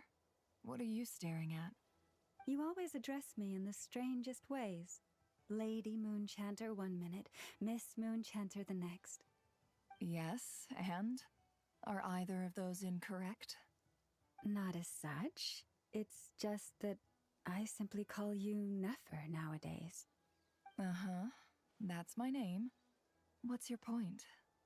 The point is I don't add any honorifics or titles. Meaning what? That maybe we're on friendlier terms now than we used to be. Is that how you see it? Then I thought I was the one with eye damage. Never! Wilma! Paimon, Traveler. Just swinging by to check in on you. How are things going? Did you manage to get some rest? Don't worry about me. I won't slow us down. And I give my all to ensure our victory. Ah, yes. Allow me to give you two a quick checkup. All done. You're both in good shape.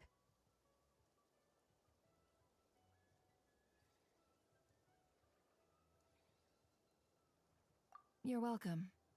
You'll have your work cut out for you in this battle against Dottore, so make sure to get some rest in first. Paimon will keep an eye on her. Don't you worry. I'm glad to hear it. Take good care of yourself, too, Paimon. Sure thing.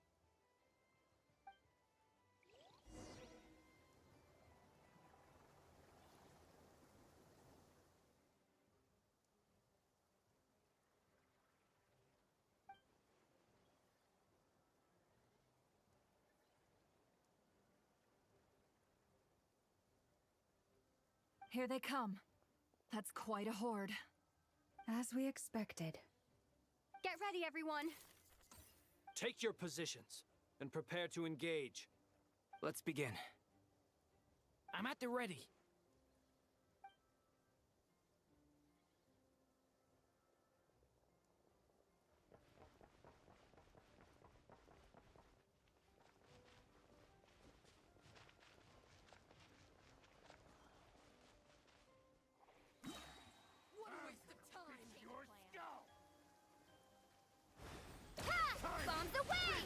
Be silent, or keep your distance. Do you fear the dark? Be silent. Do you fear the dark? Another one? You're pretty strong. Observe. Night falls. Be silent.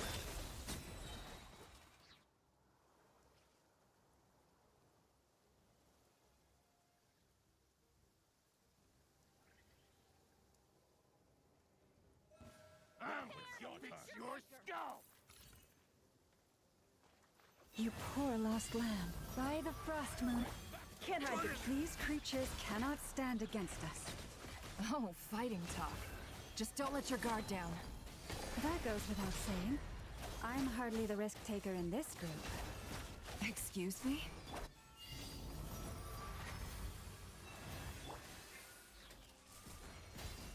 No more lies.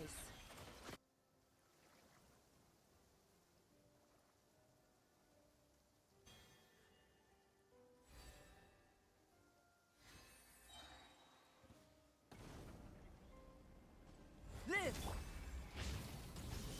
The story has only just... Feel this ancient power. Come into being. Huh, that was easier than I thought. Naturally.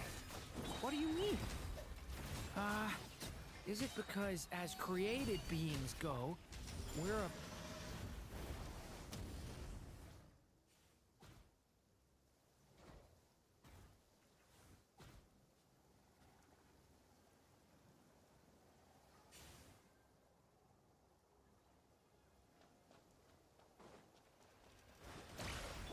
Close your eyes. To dust. Observe. People have always used fire to drive away wild beasts. Wouldn't a lantern work just as well? You read my mind, my dear friend. I was just about to say that. All right then, dear friend. Bring the light!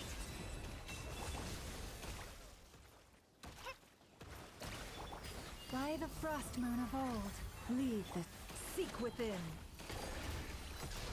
Time to come clean.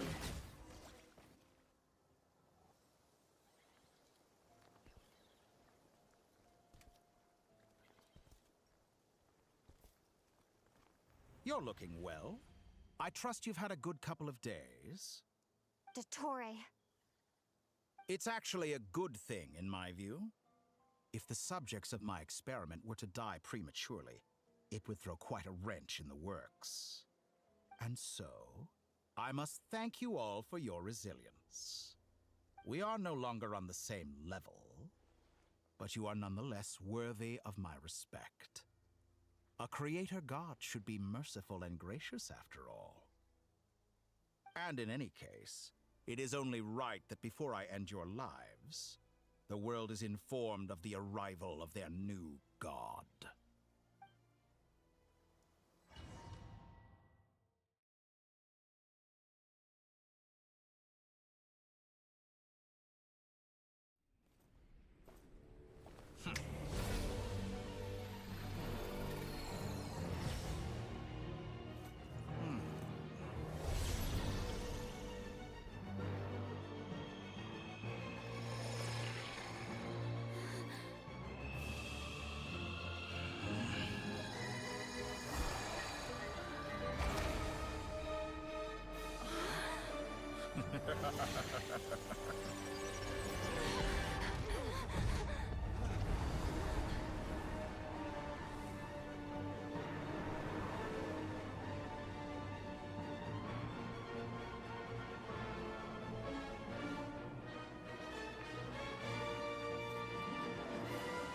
The experiment begins.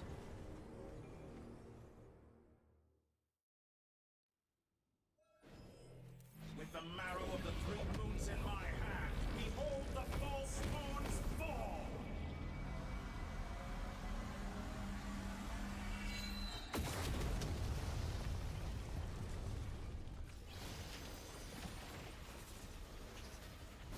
Stalling for time? How inefficient. For the everlasting forest. No more lies. Bombs away! Observe. Close your eyes.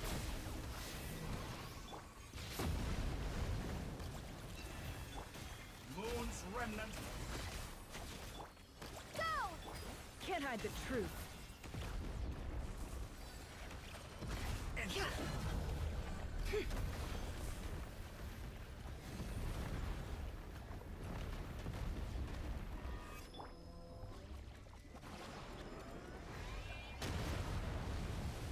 How dull.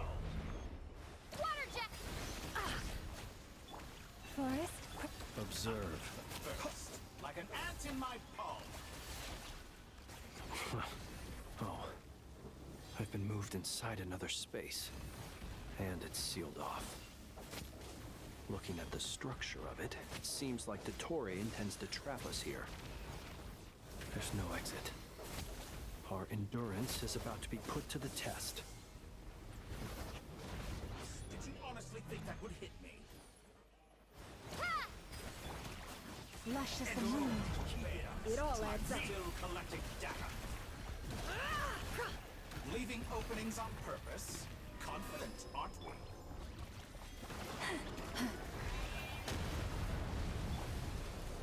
Go! Reverse. No more lies. The mystery unravels. With one heart, we pray. Wipe out!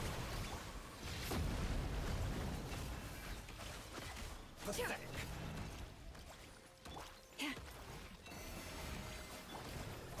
With the marrow of the three moons in my hand, behold the false moon's fall!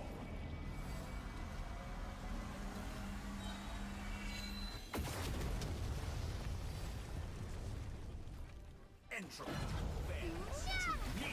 For the everlasting forest. Let's see what you're made of.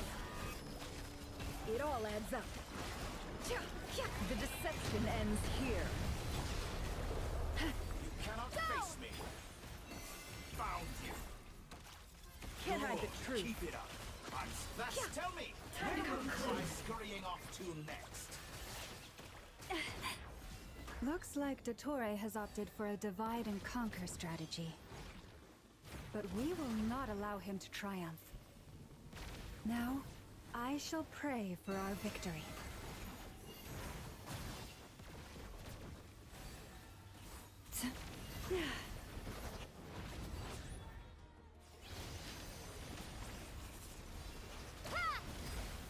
No more lies.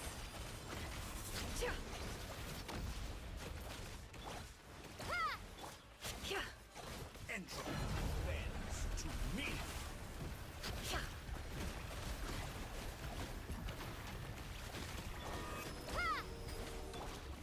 It all adds up. Seek within. Excellent. You barely managed to touch my level. No more lies.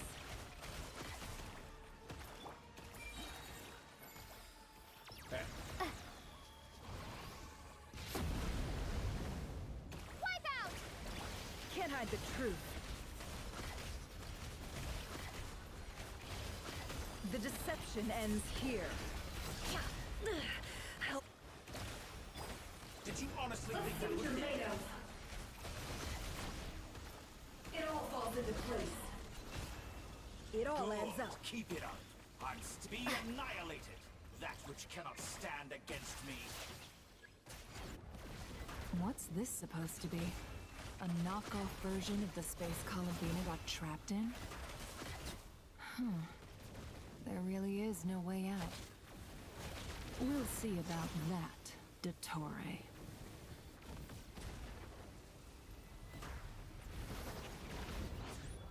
My apologies. I had not intended to take your teammates from you. But you have a choice in the matter. Obey, and I can release them. An excellent deal, if you ask me. Won't you consider it?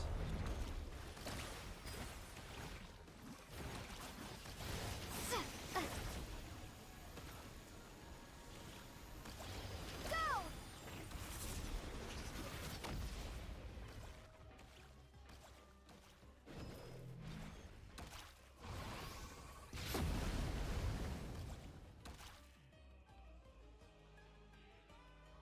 I'm aware you've been working on some little tricks to surprise me with, but it appears that none of them have come to fruition. My guess would be that you're trying to bring Columbina back. But then, where is Sandrone? Or are you trying to buy time for her? I always found their friendship to be a curious phenomenon. Two highly incongruent personalities, and yet they share a deep connection. Speaking of Columbina, I once saw her as like a younger sister. We got along quite amicably while she was with the Fatui. But then one day she suddenly decided she would refuse to take part in any further experiments. To this day, I truly don't understand what I could have done to upset her so much. It's such a pity. I could have had a sister, a family. But alas, she grew to dislike me. You're not fit to be family to her. That I can't deny. So many people, all obsessed with playing out the same tired old dramas. This world is rotten to the core. And then there's you. You had every opportunity to reach the right conclusion. The thought of killing you off like this? But I maintain that I approached you in good faith, so I will offer you another chance. Will you work with me? You have until I count to 10 to make your choice. 1, 2, 3... Not in a million years. Huh?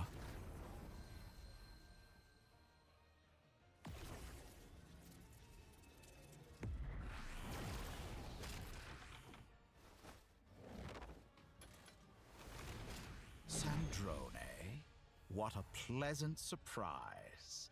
I didn't think you'd join us all the way up here. You're as sick and twisted as ever. Don't fool yourself into thinking anyone's grateful for the chances you're offering them. Sandrone, but the formula hasn't finished running yet. Funnily enough, I was just discussing a collaboration opportunity with the Traveler, and then I see you, who I must say is a good example of an opportunity gone to waste. Gone to waste? I said that everyone would get one chance.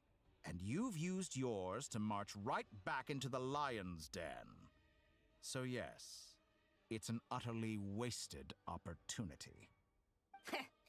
And what makes you think I believe a word that comes out of your mouth? I was planning on disposing of your little formula after wrapping up more urgent business here. But since you've taken the trouble of serving it to me on a silver platter, I can simply bring it forward in the schedule.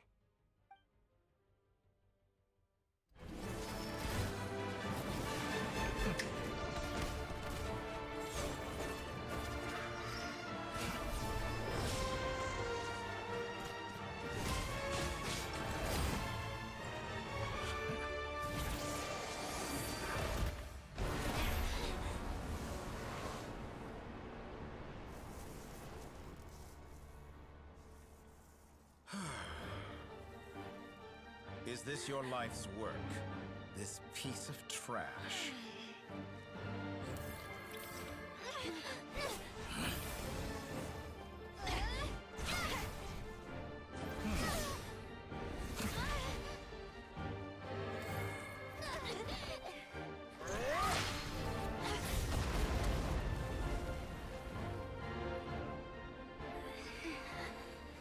Your formula runs too slowly, Sandrone. You put your hope for success on others instead of fighting dirty. That is why you have failed.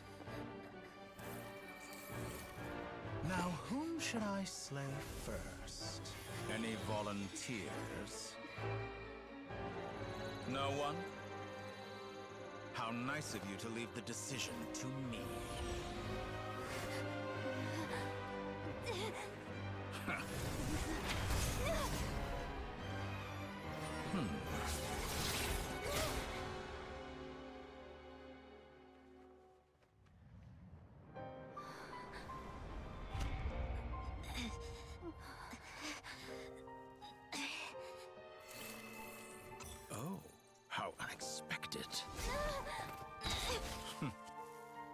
Sandrone, any last words for me, comrade?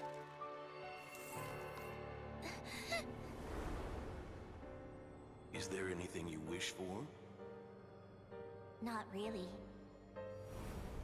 But I've always known what I don't want. Go to hell, Dottore.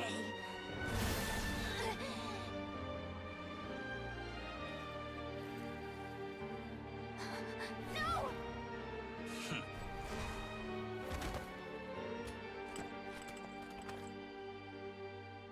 And now, you have failed.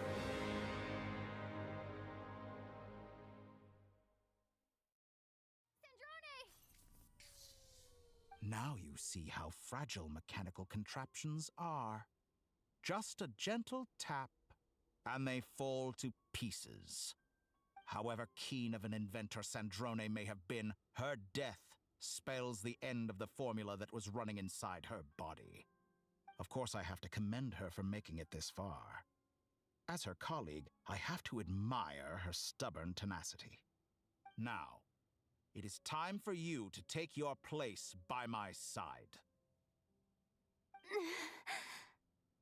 My count was interrupted, but the second chance I extended to you still stands. Once again, you are welcome to join me. By now, I'm sure you have gained a greater appreciation for the power and authority I wield. What is stopping you from embracing a new world of endless possibilities? Not in the mood to talk? As you wish.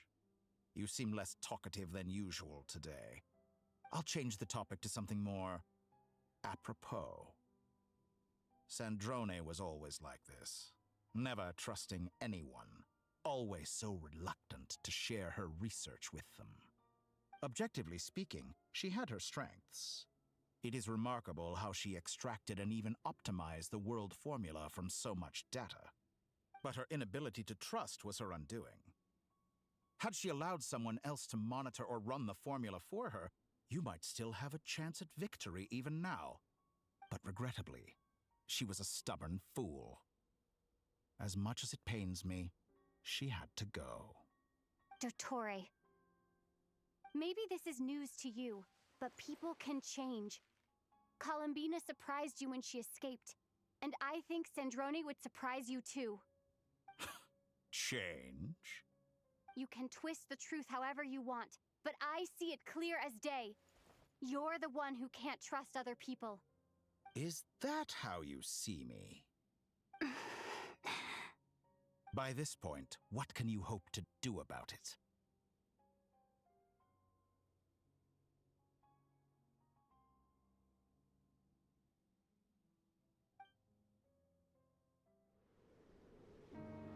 It is pointless to fight on. You've already lost. Wrong. You can't win this, Dottore.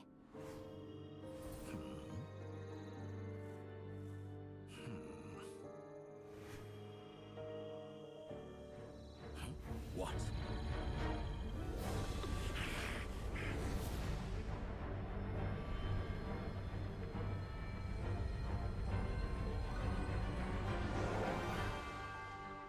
My formula can get us 90% of the way. It will connect you to Columbina. Then, I will bring the formula's output to the Traveler's side. For the last 10%, do whatever it takes. Just bring the moon down.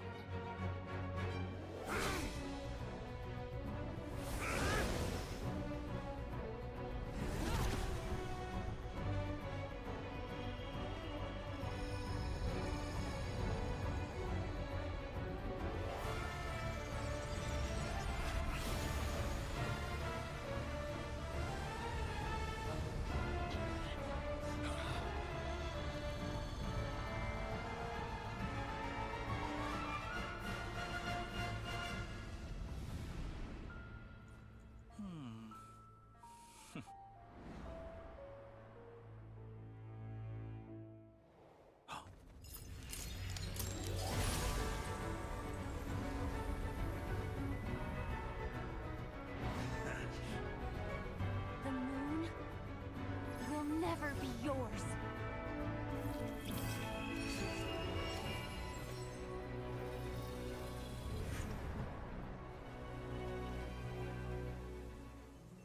I turn my body into moonlight and pour it over Nodcry.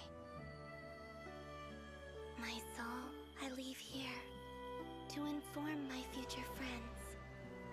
Lastly, I will hide the Trilune Authority within the Frost Moon. And when my body, soul, and authority are reunited, finally... Columbina!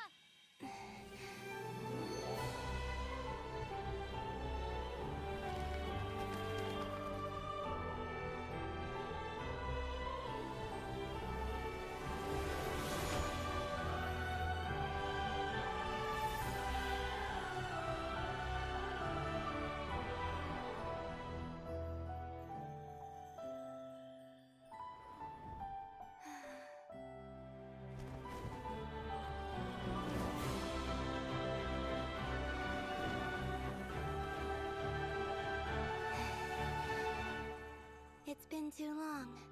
I'm back.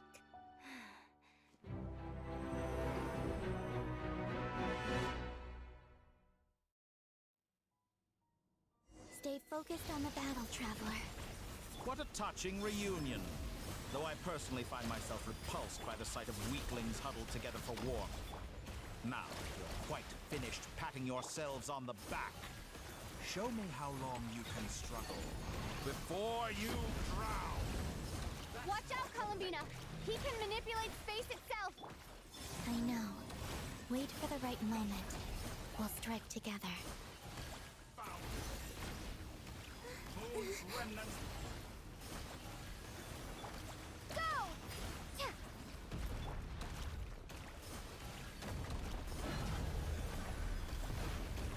Surge.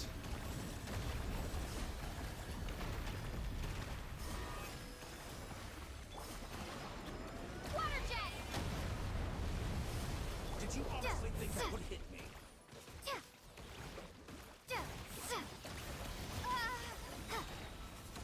Wipe out! Go! Wayne. Be shut. Found. Enough! Ha. First, like an ant in my palm.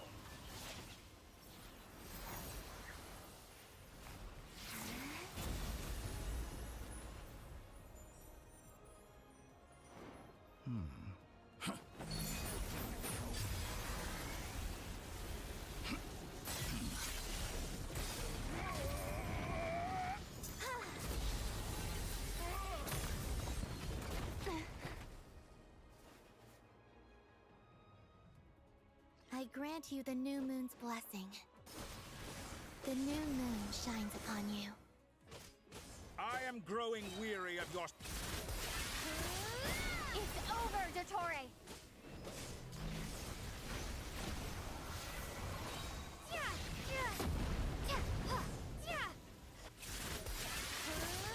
Time to pay for your heinous...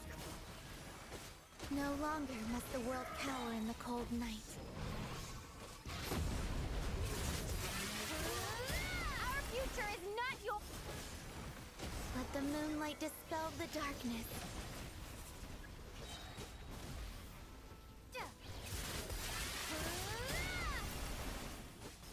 Everlasting as the moon.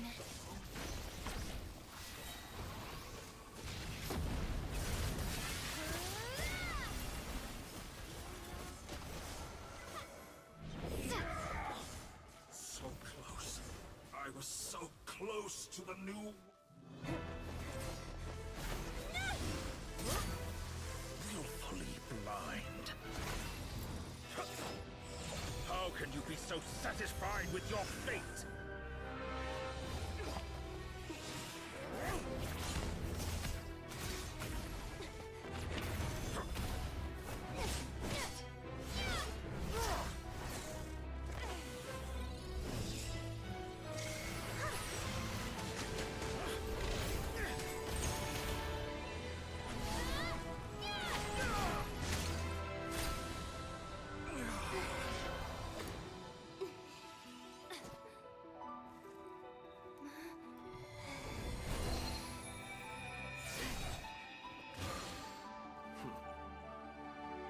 This battle was never about fate. It's about friends, family, and the home you stole from them. So dull.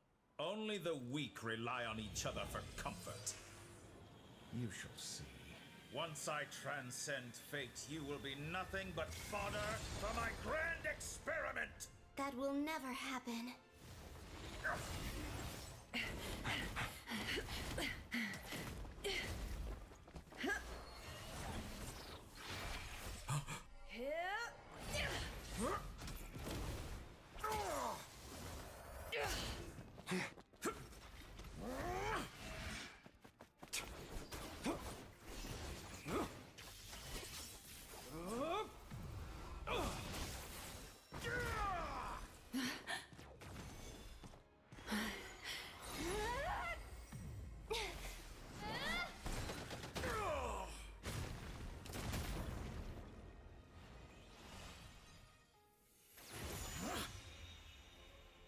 Today, the moon lights up this world once more!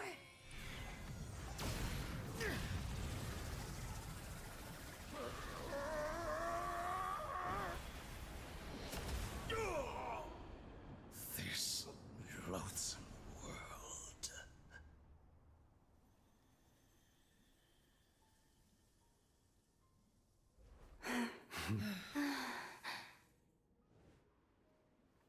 No, this world is our home.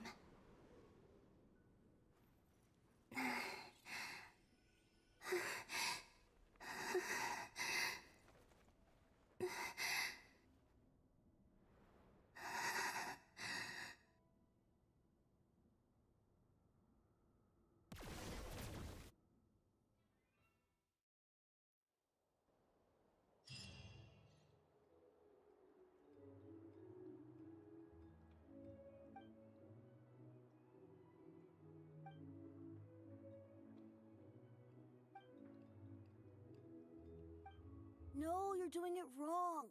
The moon looks like this now. What are you drawing, children? The new moon, Mom. It looks different than before, doesn't it?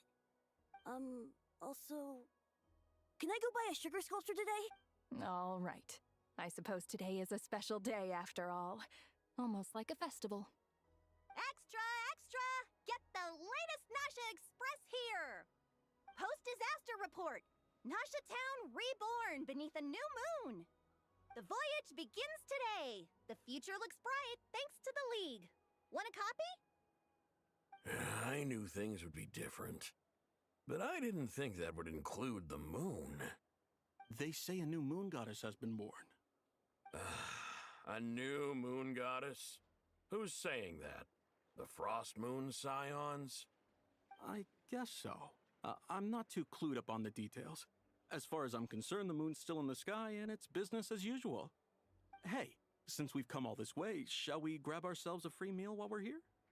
Are you a convert now? Or are you just here for the free lunch? Oh, come on. What does it matter? After everything we've all just been through?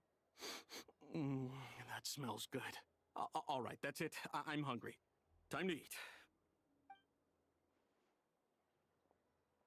Come on! We gotta get there early, or there won't be any good spots left! Shh, keep it down. This is a residential area. What if people are still sleeping?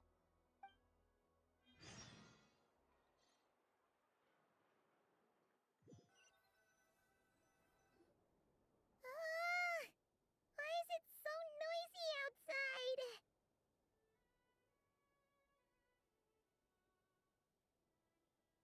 It's okay. Paimon was pretty much awake anyway. It's been so long since we last had a chance to relax, huh? Feels like time is moving slower than usual. What about you? Did you rest well? Still winding down from everything that's happened? Or are you wondering how our friends are doing? Or is it about what Dotori said to you? Okay, if you say so. But don't push yourself, alright? Let Paimon know if you need to talk. What we just went through was a lot. totally normal if you need some time to get back in your groove. Luanatar disappeared after Columbina came back. Apparently, she was part of Columbina's soul or something. Still, Paimon kind of misses Luanatar somehow. But anyway, you did great. So did Paimon. We all worked our butts off to contain this disaster, and in the end, we made it. So, chin up, Traveler. You should be proud of yourself. Hey! Don't poke fun. You should be glad that Paimon's growing as a person.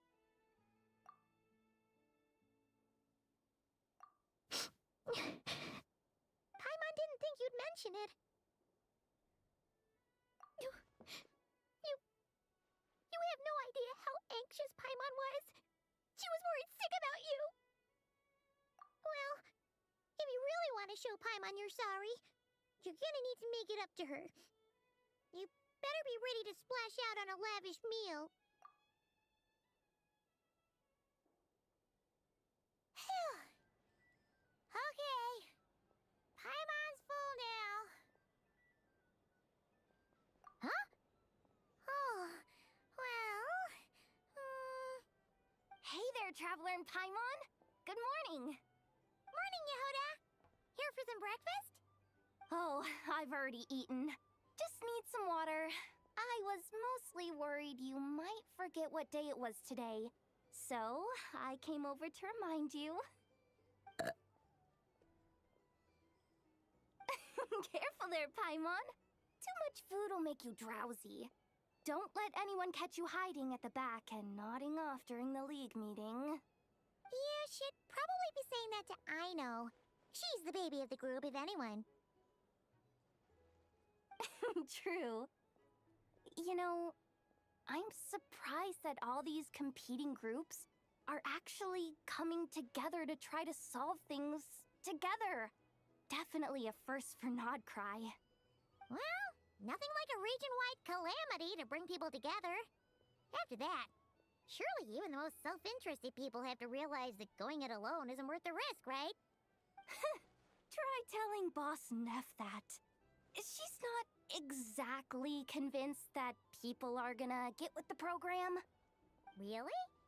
But if she's so pessimistic about it, why'd she agree to be the Curatorium's representative in the League? Probably 'cause even though Unity sounds like a pretty far-fetched idea, the benefits it would bring make it worth a shot. I think things will work out, though. I swear, Nodcry feels like one big family now with everything that's happened. More than it used to, anyway. Paimon's with you on that one. And it seems like plenty of other people agree, too. Just listen to the bustling streets. All right. Everyone's been rebuilding these last 2 weeks, and the evacuees have been coming back in droves. Life's slowly returning back to normal. Which means my workload's probably gonna shoot back up. Were you about to head out? There's still some time before the ceremony begins, you know. Yeah, we were gonna take a stroll around the square and say hi to some friends first. Sounds good. See you later then.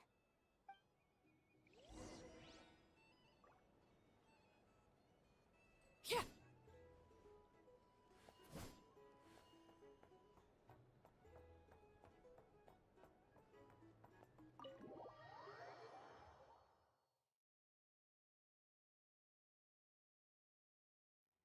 Please accept today's boon.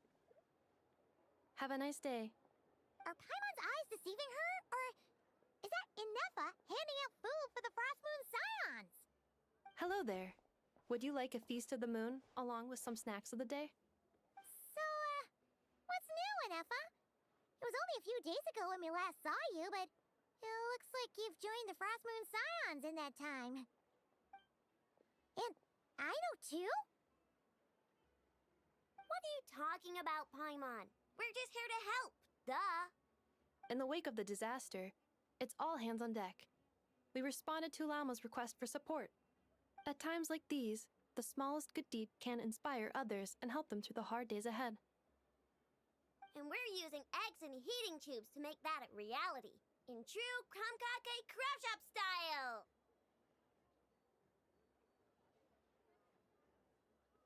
Enough! Did you hear that? The Traveler said I did good. The Traveler!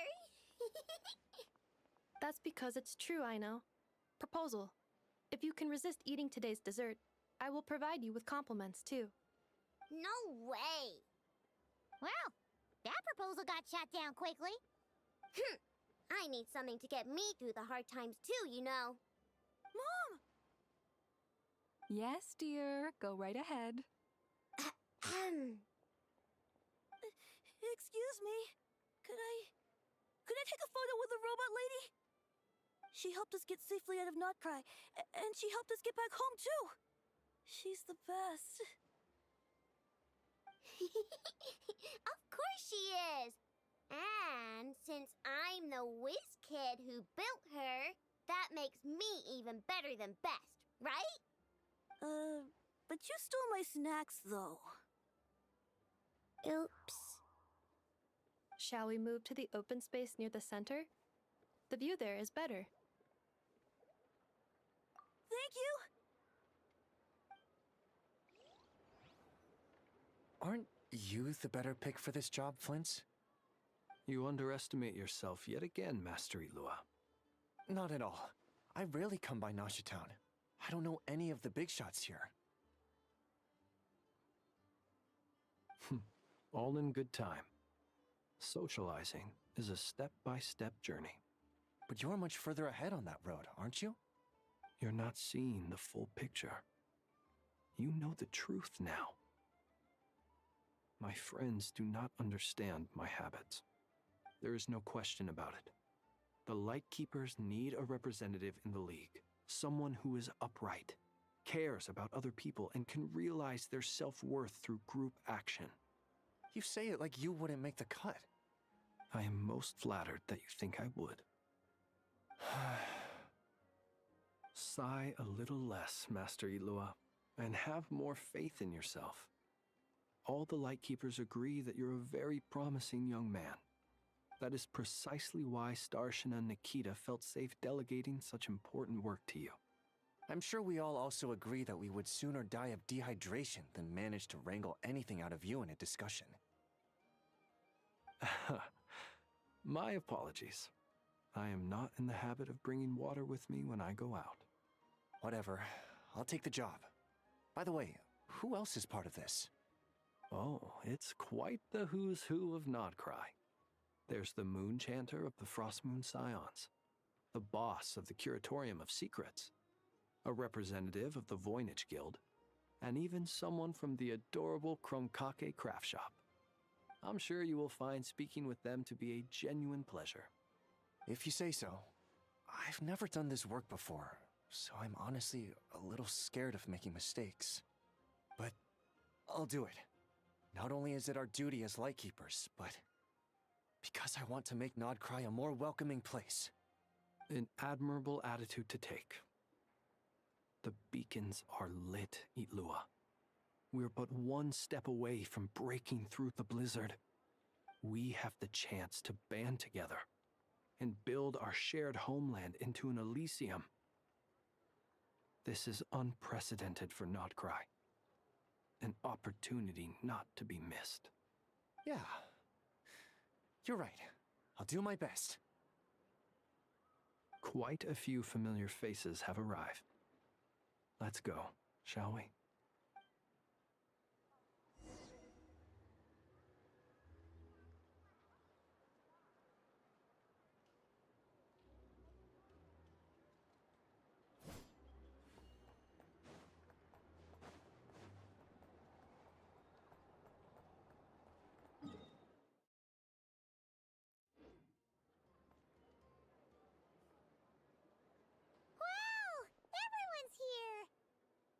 You seem well rested.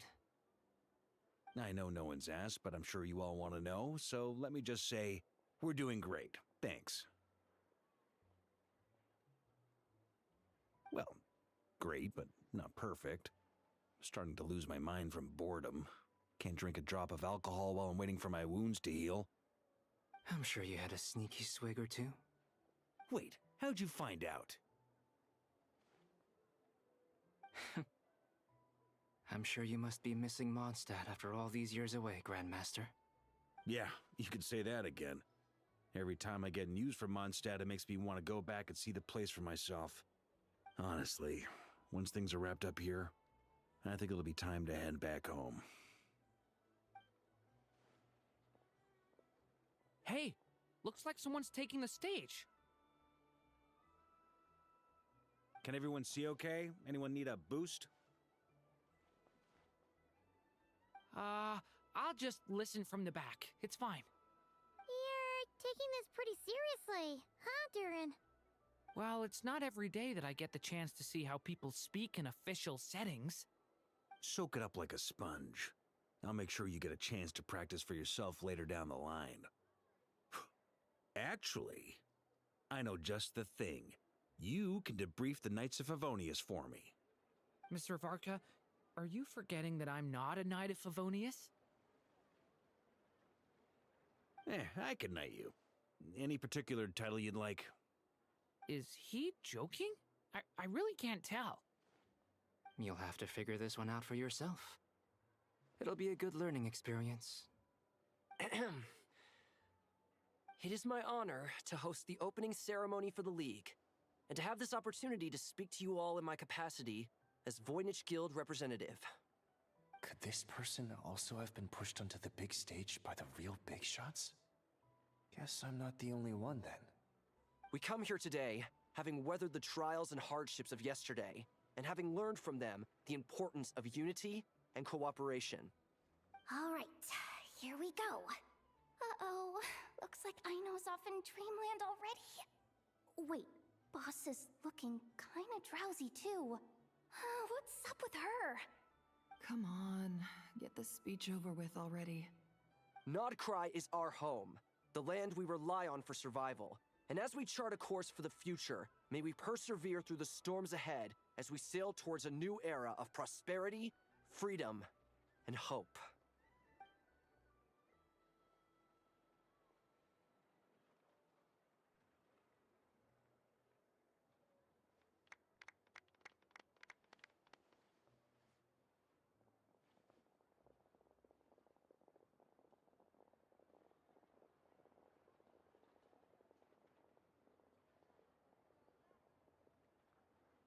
Looks like we'll have more opportunities to travel in the future. I'm sure you'll cope, Lady Moonchanter, given how fleet of foot you are. Unfortunately, I suspect I'll be too busy at the Curatorium to act as your host. We have a busy schedule, not to mention an international network of contacts to manage. It'll be all right. I'll just check your schedule with Yehoda well in advance. And if she's not available, I can simply ask Ashru. You... So giving my employees extra workload isn't enough for you? You're really going to drag my cat into this too? I thought you'd approve. Aren't you forever increasing your employees' workloads? That's a bold statement. Are all the Frost Moon Scions feeling more audacious now that your moon goddess has returned? Columbina's return has brought joy to all who care about her. That includes both you and me. As for the Frost Moon Scions, we are learning how to thrive independently, without relying on the moon goddess. It is up to us to make our home a more livable place. Joining the League is one of the steps we are trying towards that end. I like the word try. It's nice and non-committal. You can opt out at any time and still say you tried. You don't see a bright future for the Frost Moon Scions? Or did you mean the League? I'm just not as optimistic as you. The Frost Moon Scions should count themselves lucky that they have a leader as stubborn and enterprising as you. But Nodcry's a big place, with all kinds of people. Most of them don't enjoy answering to a leader, or even listening to reason. Well, that's where you and your methods come in. Unless The Curatorium of Secrets is only here for appearances. For now, yes. And that won't change until this venture becomes worth my while. What would make it worth your while? Getting out more than I put in. Right now, I'd barely break even, but I'll grant that it's a good start for Nodcry. Then maybe it's worth a try. All right, you can stop now. Or do I have to join the Frostmoon Scions before you'll get off my back? You'd be very welcome to join us. Hey, you two! Congrats on all your hard work! What are you chatting about? Nefer was trying to dissuade me from adding to her employees' workload. Also, she's considering joining the Frostmoon Scions. Sorry, what? Your conversations are always the most interesting.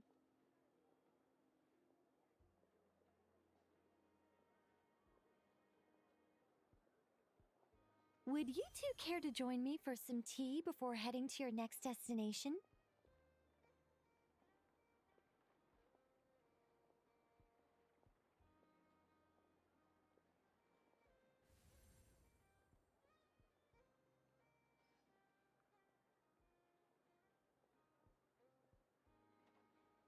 Nicole?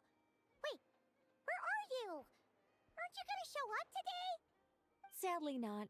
I'm otherwise occupied right now. I'm sorry, Paimon. I can hear how disappointed you are. If it's any consolation, let me say that how things appear on the surface is a far cry from what they are at their core. Perhaps you'll feel better if you focus on the fact you have a special line of communication with the great mage herself. Okay? Has something happened? No, or not yet, anyway. Well, that's not ominous at all. Not for the time being. Just think of this as a general check-in to make sure this communication system is still running smoothly. Besides, it's good to chat once in a while if we want to maintain our friendship. You could have just said so. Paimon got all worked up for nothing. Still, the best friendships are built through face-to-face interaction, you know. It's never gonna stop being weird having tea with you when you're not there and just talking to thin air. All right, fair point. I'll bear that in mind for next time. Yeah. Any update on that crisis at the world's borders? Alice just informed me that they had their work cut out for them. And now everyone's thoroughly exhausted. But they did finally get things back under control. Still, we can't let our guard down yet. The disruption caused by this disaster has made Teyvat easier to detect from the outside universe.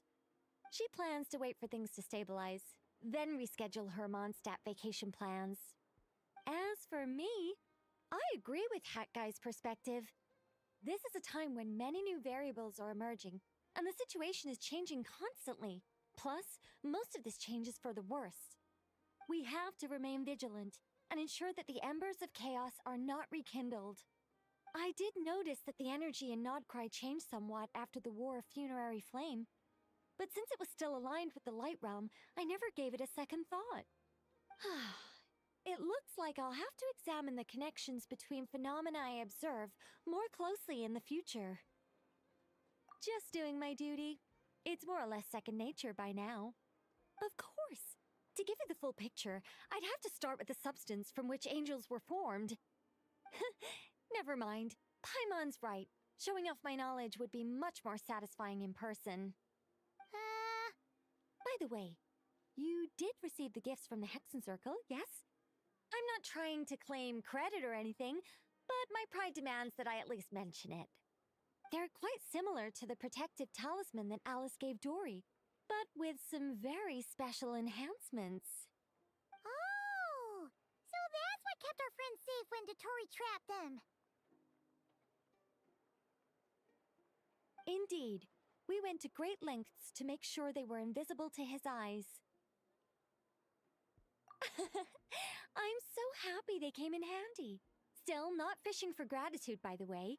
I just want you to be aware that sometimes your friends may be protecting you in ways you cannot perceive.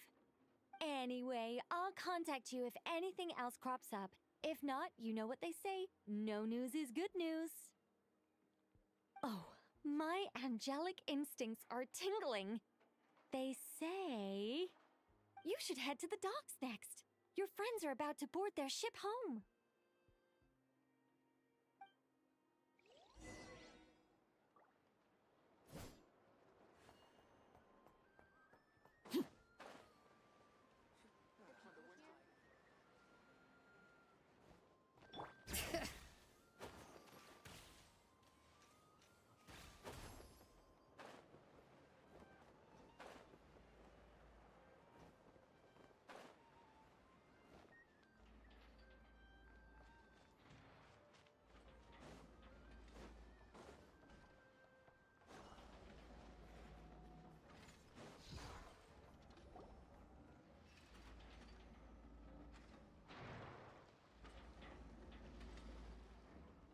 You're here.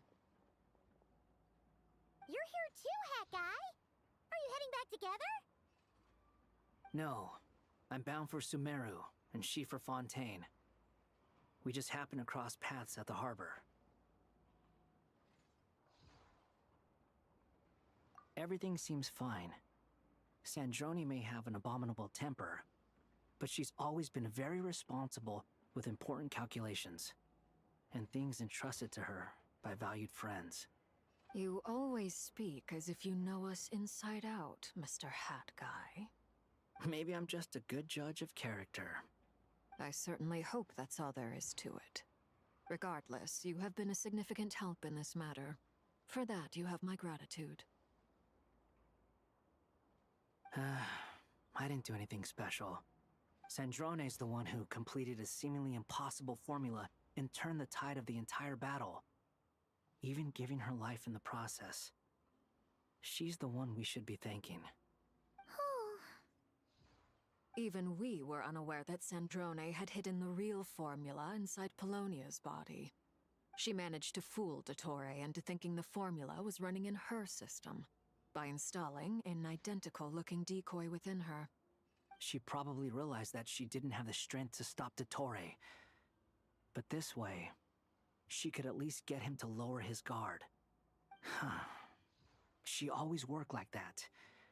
Always had a backup plan.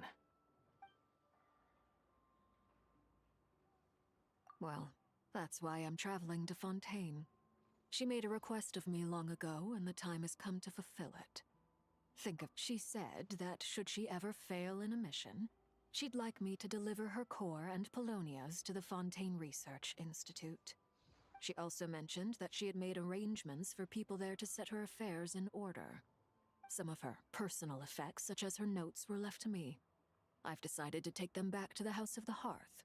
For safekeeping, primarily, but also as mementos, I suppose.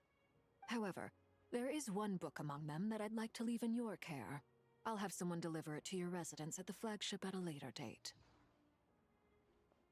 No, I was specifically warned not to tell her. This is her last wish, and I will abide by it.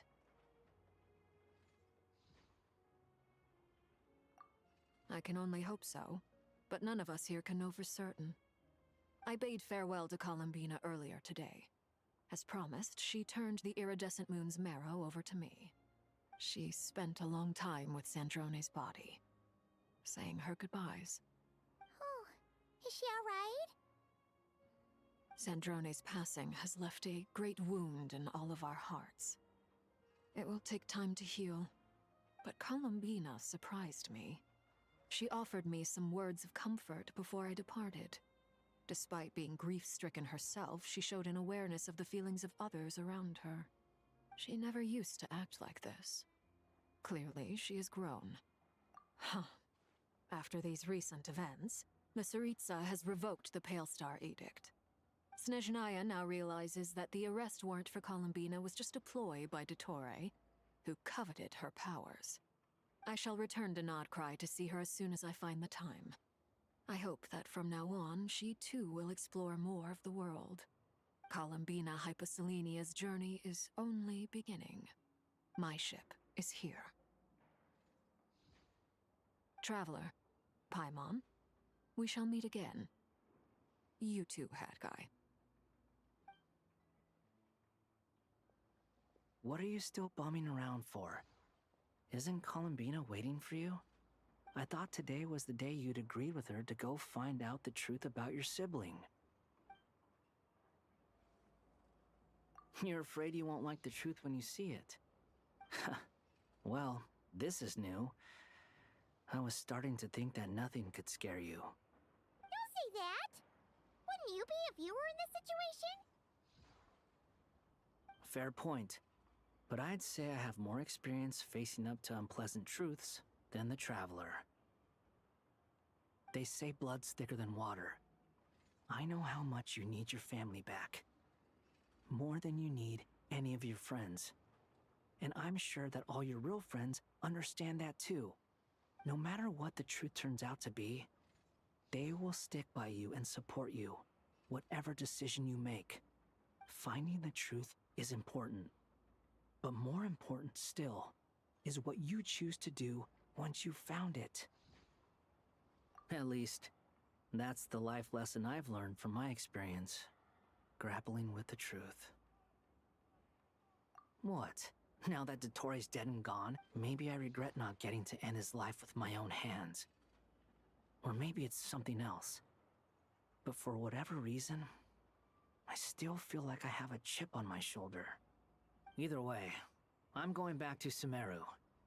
Lesser Lord Kusanali is gonna need help dealing with all the chaos Dottori left in his wake.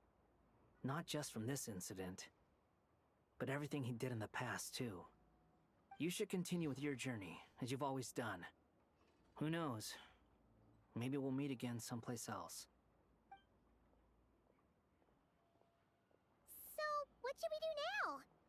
If you want to explore a bit more to steady those nerves, Paimon's game! After all, when Columbina said she knew where your ship was hidden, Paimon promised to give you two some alone time with the truth. It hasn't been all that long since we were last apart, sure, but with Columbina there, Paimon... ain't no biggie.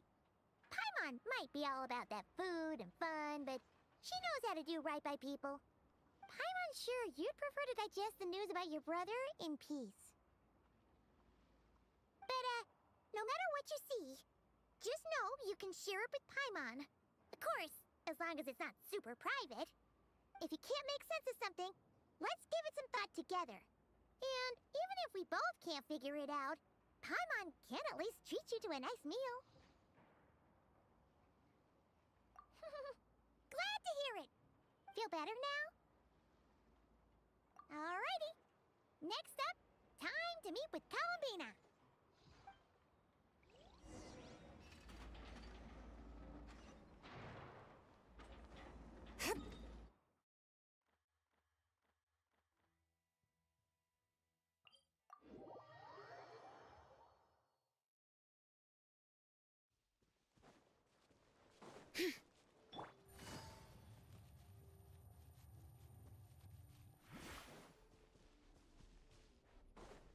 Bring it!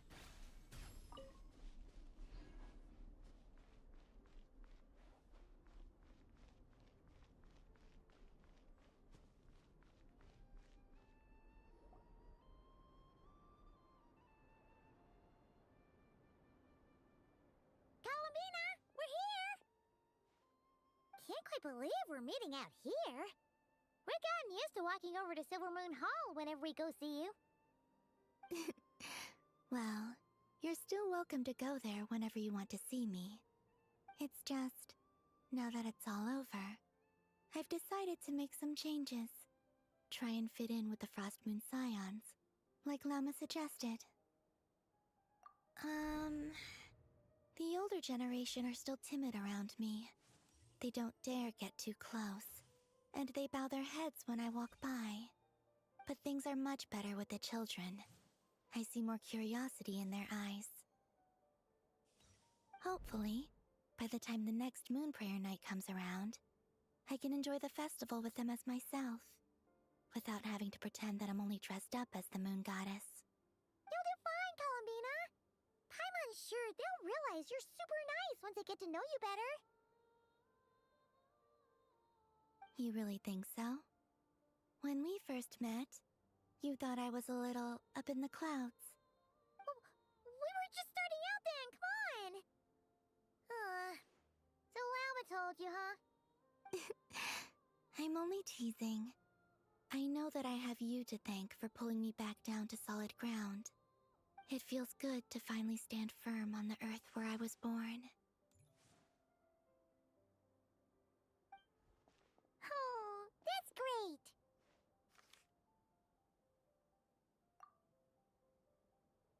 Thank you. I'll make sure not to lose it this time. Well then, are you ready? Ether, what happened to our spaceship back then? Why did you leave? It's time to learn the truth at last. Ready as I'll ever be. Good. Then let me open the way for you.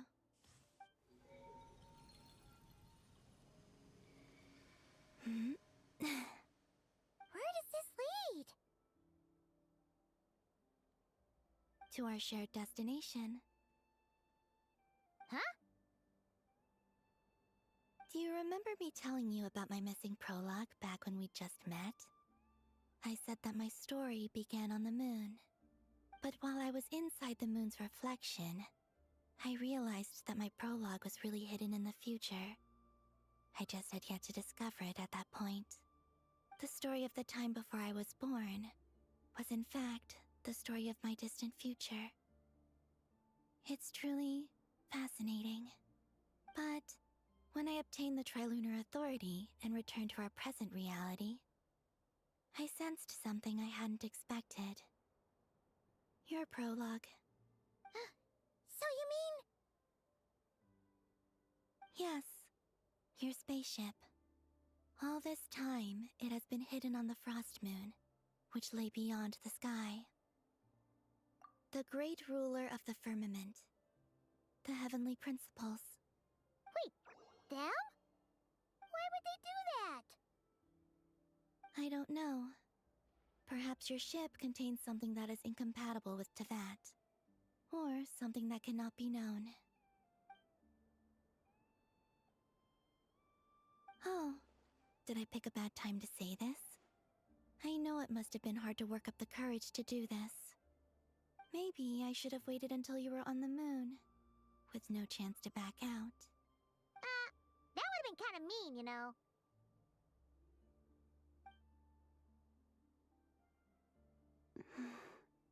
Take me there. Oh? Whatever is hiding in that ship, it belongs to me and Ether. Those memories belong to us. No one else has the right to decide whether I should or shouldn't know about it. Not even the heavenly principles. Very well. Then let's go. You two take care, alright? And don't forget to come back soon! Rest assured, Paimon. We will. Traveler, after you. Thinking about the story that we'll find hidden on the moon? Yes. And hoping that it has a happy ending. Stories like that don't exist, you know? You don't believe in happy endings? I don't believe in endings.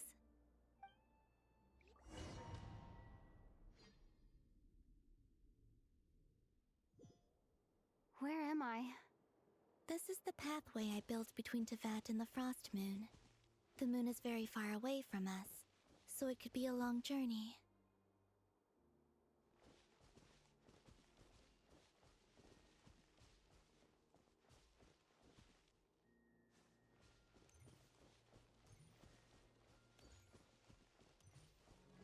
After I obtained the Trilunar Authority, I unwittingly saw past events from many of my friends' lives. One was Lauma.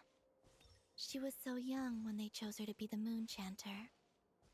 From then on, the Frost Moon Scions looked to her to bring messages from their goddess. But, for better or worse, I had left Hisi Island before she was ever born. It was not until much, much later that she met me. I think it's for the best.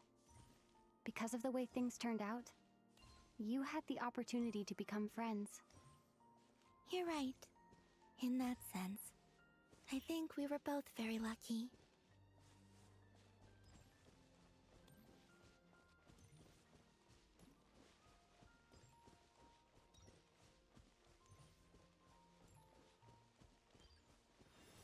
Oh, and about that mage, Nicole.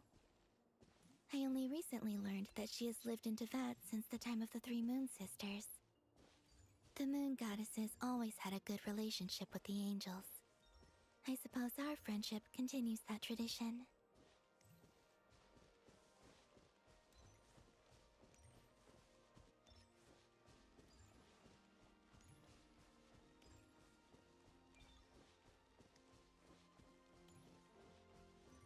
And then there's Sandrone. I never knew that much about her, beyond the fact that she was created by someone called the Lord Artificer. She, too, suffered for a long time before joining the Fatui.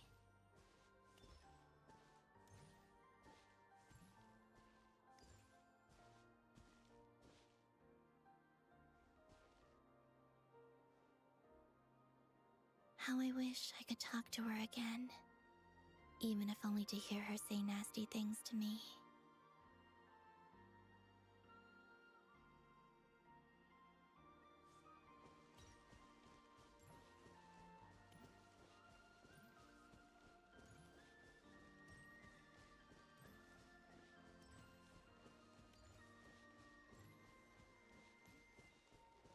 Also, I saw your siblings' story.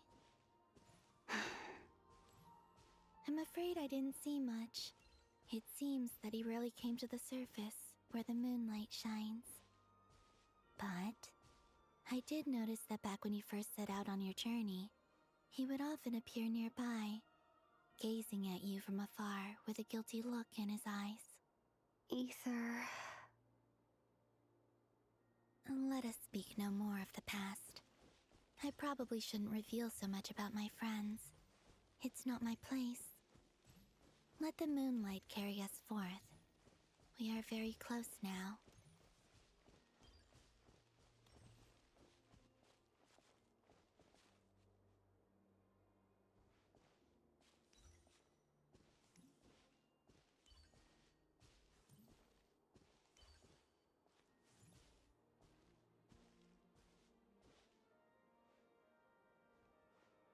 After this, I'd like to bring some kuhenki to the moon as well. If they're willing, of course. What about your other friends? Will you bring them to visit too? Certainly. But I'll need to tidy the place up first. This home hasn't received any guests in a long, long time.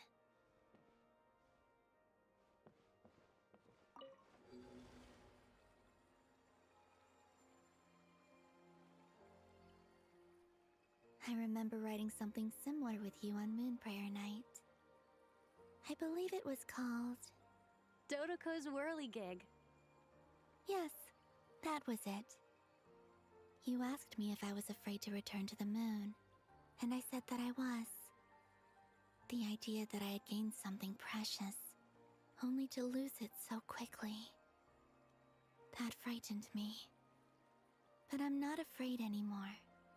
Besides, this time, we're traveling together.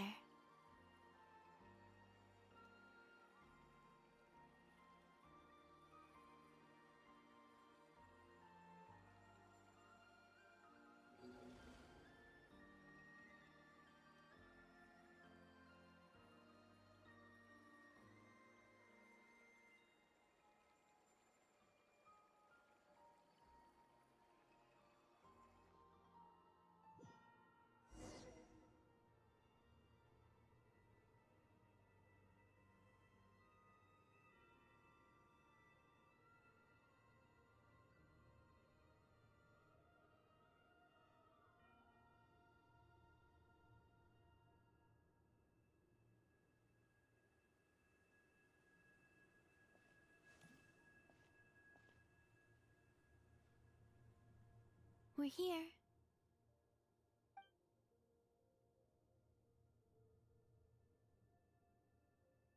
Over there.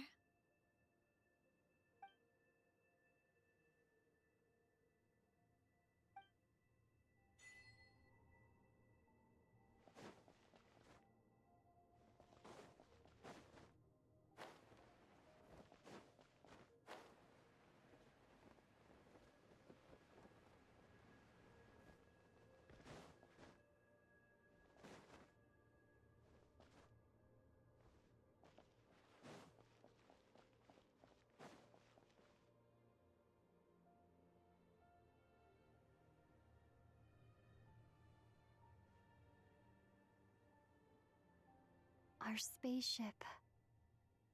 It's huge. I suppose that the moon is the only place one could hide it. It'll be alright. Huh? The way you feel in this moment, I went through it too, on Moon Prayer Night. The door was right in front of me, but I struggled to find the courage to step through. Solitude for me once meant living a life in which even I was absent. Before I met you, that was the only life I knew. But that night, solitude meant throwing away the life I had gained after meeting all of you.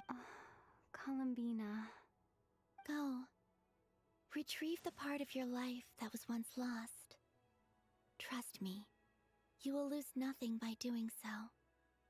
Look, Tevat is right there. All of our friends are down there, waiting for us. You're right. Thanks, Columbina.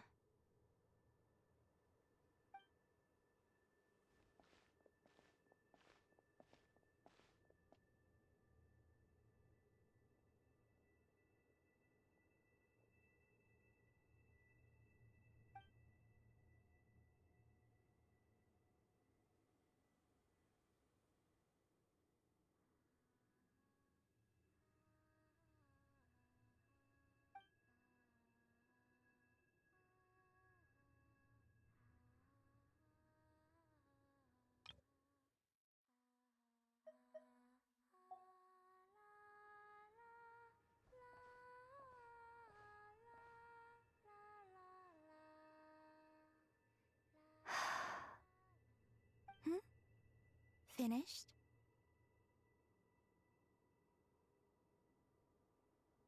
Yeah. Why did you take your eye mask off?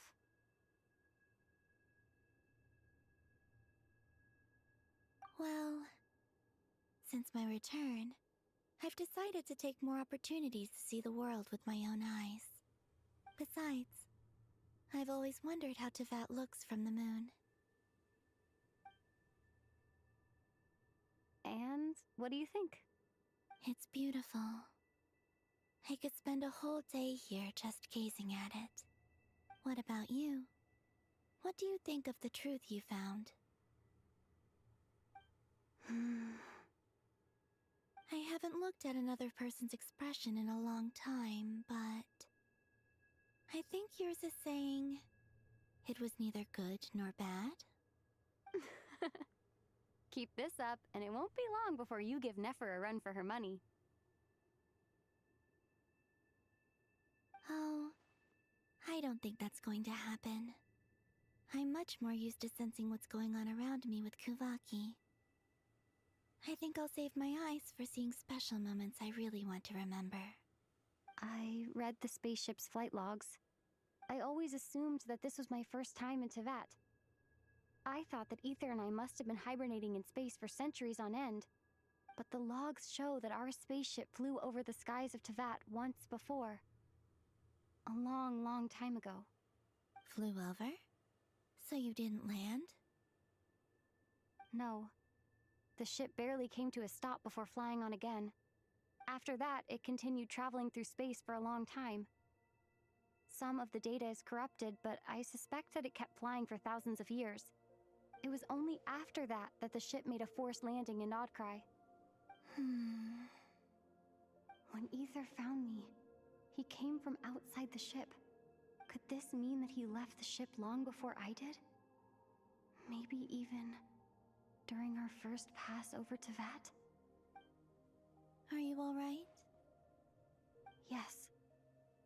can feel that the truth is coming together, one small piece at a time. I remember Ether telling me that when he first arrived in Conria, he could not recall the past. So this might be something that even he doesn't know. Here, I made some space for you. Your mind must be racing, and this seems like the perfect place to relax and clear your head. Oh, wait, there's one more thing. What is it? Wait here a moment.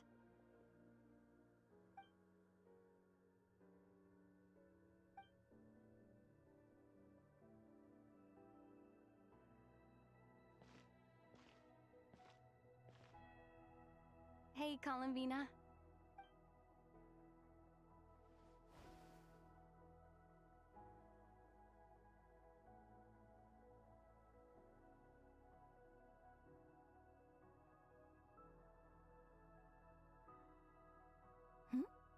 Is that a new outfit? An old one, technically. It's been in a cabinet inside the ship this whole time. It's a matching pair with Ether's. He always liked this set more. Huh. I don't think there's a huge difference. Really? Yes. It's still the same you. You're the same person, no matter what clothes you wear. Only Columbina would make an observation like that. Traveler, do you consider Tevat your home? Home is wherever Ether is. But then, after all the time I've spent here and everything I've been through, yes, I'd say it's my home. Would you change your answer if Tevat changed appearance? I mean, if the truth about Tevat turned out to be different than what you thought. I don't know. But I don't think so. The truth is not what matters most to me about Tevat.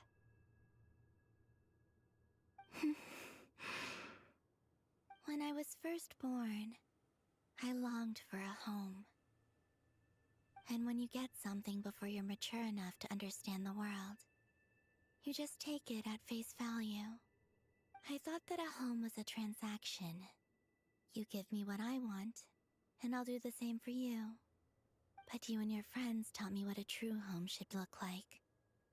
You never asked for anything, yet you gave so generously to me. That's because your friendship matters to us. It was worth it. In the past, I thought that my birth in Nodcry must have been a mistake. But after journeying to the distant past where the story began, I realized that it was I who chose Nodcry to be my future home. Now, I am glad that I made that choice. I'm sure your friends are just as glad. In fact, I intend to make the same choice today as I did back then. What do you mean? Well, I've given the Eternal Moon's Marrow to Lauma, and the Iridescent Moon's Marrow to Arlecchino. And now, I shall return my Kuvaki to Nodcry again, that it may continue to protect my chosen home. Wait, but what about your body? Oh, are you worried that I'll disappear again? I won't. Not this time. The Frost Moon has now entered the false sky, and I am the Tri-Lune Goddess. I am only returning to Nodcry the part of me that it needs. I am giving what I can, because my home is worth it. Oh, and I have something for you, too. For me? Yes. Come closer.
What was that?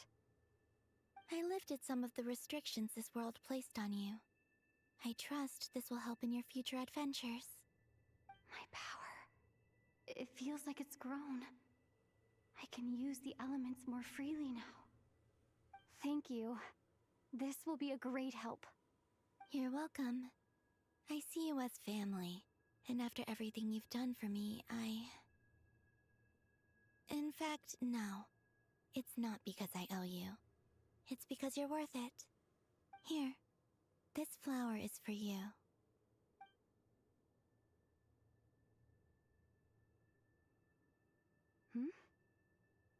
Isn't this a moon prayer blossom? Yes. Don't worry. You will never see these flowers lose their color again. I'm finally discovering the joy of giving. How I wish I'd learned this sooner. Hey, better late than never. What are you thinking about now? Why don't you take a guess? You get... one shot. I don't think I'll get it in one guess. But I'm sure it's a happy thought. That's kind of a sneaky answer. I can't say you got it wrong. Down into that, the moon seems so far away. I felt it might always lie beyond my reach. But on the moon, everything feels so close by. The haze that once enshrouded the skies has finally been dispersed. I feel like a traveler on a winter's night, starting a new chapter in my tale by the warmth of a bonfire. I don't have a lot of luggage, but I do have a lot of hope for the future. Well, what's next? Next? To start with, I want to stay here just a little longer. After that, let's return home and continue our journey.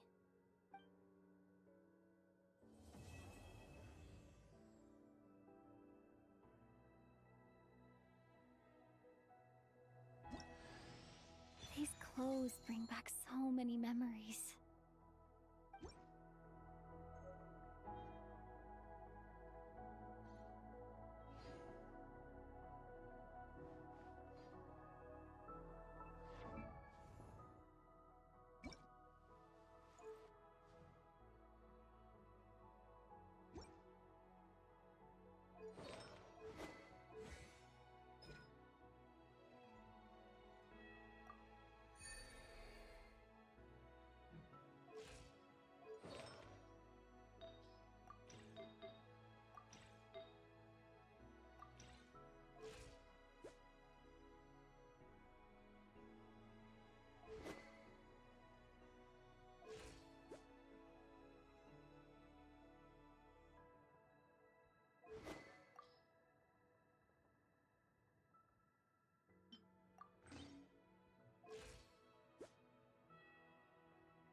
The journey goes on, for you and for me.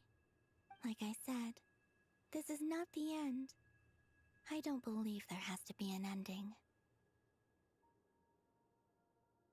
Oh, is that your next destination? Most people would probably tell you to pack some warm clothes. But I experience things differently than most people, so I can't know how cold it is. In fact, it is home to quite a wondrous heat source. I think they call it Kreshnik's torch. Every city in Snezhnaya is built around one of those. I sensed the energy it gave off as I was passing by on a railway train. It felt grand and distant. I also recommend the Korolievsky troupe in Snezhnograd. They give performances quite regularly, and entry was free for harbingers. I liked them a lot. Ice cold and sharp. Crystal clear in some ways, yet profoundly unfathomable in others. Like the thick layer of ice on top of a frozen lake. That's just the impression that Tsaritsa gives me. I was never able to glimpse what truly lies beneath that icy exterior. In fact, I don't think the people of Snezhnaya even know what kind of power their god wields. Maybe that's because the Tsaritsa herself has never acknowledged, nor accepted that power. There's Regrator, the Rooster, and the Jester. Between them, they control a lot of what happens in Snezhnaya. But I can never wrap my head around how exactly power is split between them. I just know they are each responsible for many specific domains. I noticed that the Rooster and Regrator often appear to get along on the surface, while working against each other in secret. And theirs is not a friendly rivalry. But I wasn't particularly interested, so I tended to keep my distance. Now that I think about it, the term Mistelton often seemed to come up in connection with Project Stuja. Once things settle down in Notcry, I'd like to explore the world beyond Snezhnaya. You've told me so many stories about the other places you've been to, and all the friends you've made there. I'm curious to visit those nations and see them for myself. It would also help me learn more about the journey that has made you into the person you are today. Okay. As you continue on your journey, don't forget to gaze up at the moon once in a while. It is, after all, no longer an illusion. It shall cast down its true moonlight, connecting us in truth.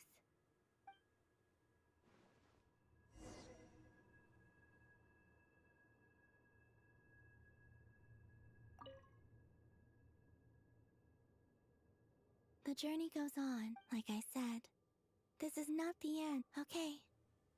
It shall cast down its true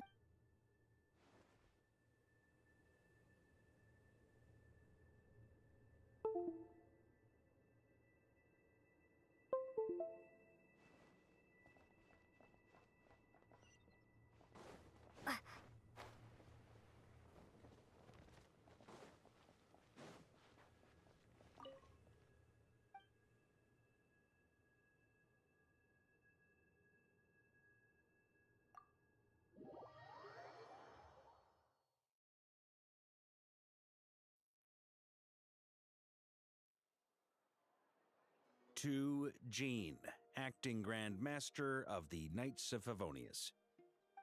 This preamble is such a pain to write. It's probably high time we got rid of this acting business. I trust that Dern has updated you all on recent events. Hope we didn't worry you too much. The good news is, we managed to come together and put a stop to the Doctor's evil schemes. With that, I think it's safe to say that Notcry is finally out of the woods. As for the Fatui, not counting the Damselette, aka the Moon Goddess, who has left their organization, we found ourselves allied in this instance with both the Knave and Marionette. May she rest in peace. As ever, we find ourselves better off for making friends rather than enemies. But until we can ascertain the Tsaritsa's true intentions, the future remains uncertain. In a short while... Wait... How am I meant to surprise everyone if I tell them in a letter that I'm heading home? Well, that would be a huge waste. Okay, got it. I will begin sending the expeditionary team back home in waves. I'm sure they'll be able to answer any questions you still have. I hope they won't gloss over the details of my many heroic deeds. But if they do, I'm sure it'll be because they're just too exhausted from the long journey. I think of Mondstadt daily. Please give everyone my best regards. P.S. The honorary knight went above and beyond this time. Are there any other honors we can give her? I'll leave it with you. P.P.S. Please be extra nice to Klee for the foreseeable future. I cashed in on the last favor that the Hexen Circle owed us, so we need to earn some more goodwill. If there's any serious problems, feel free to stick me in solitary confinement when I get back. I'll do the time for her. Whew. And that, as they say, is all she wrote. End of an era. And with the moon shining down brighter than ever, I think everyone is going to sleep well tonight.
Add Ash.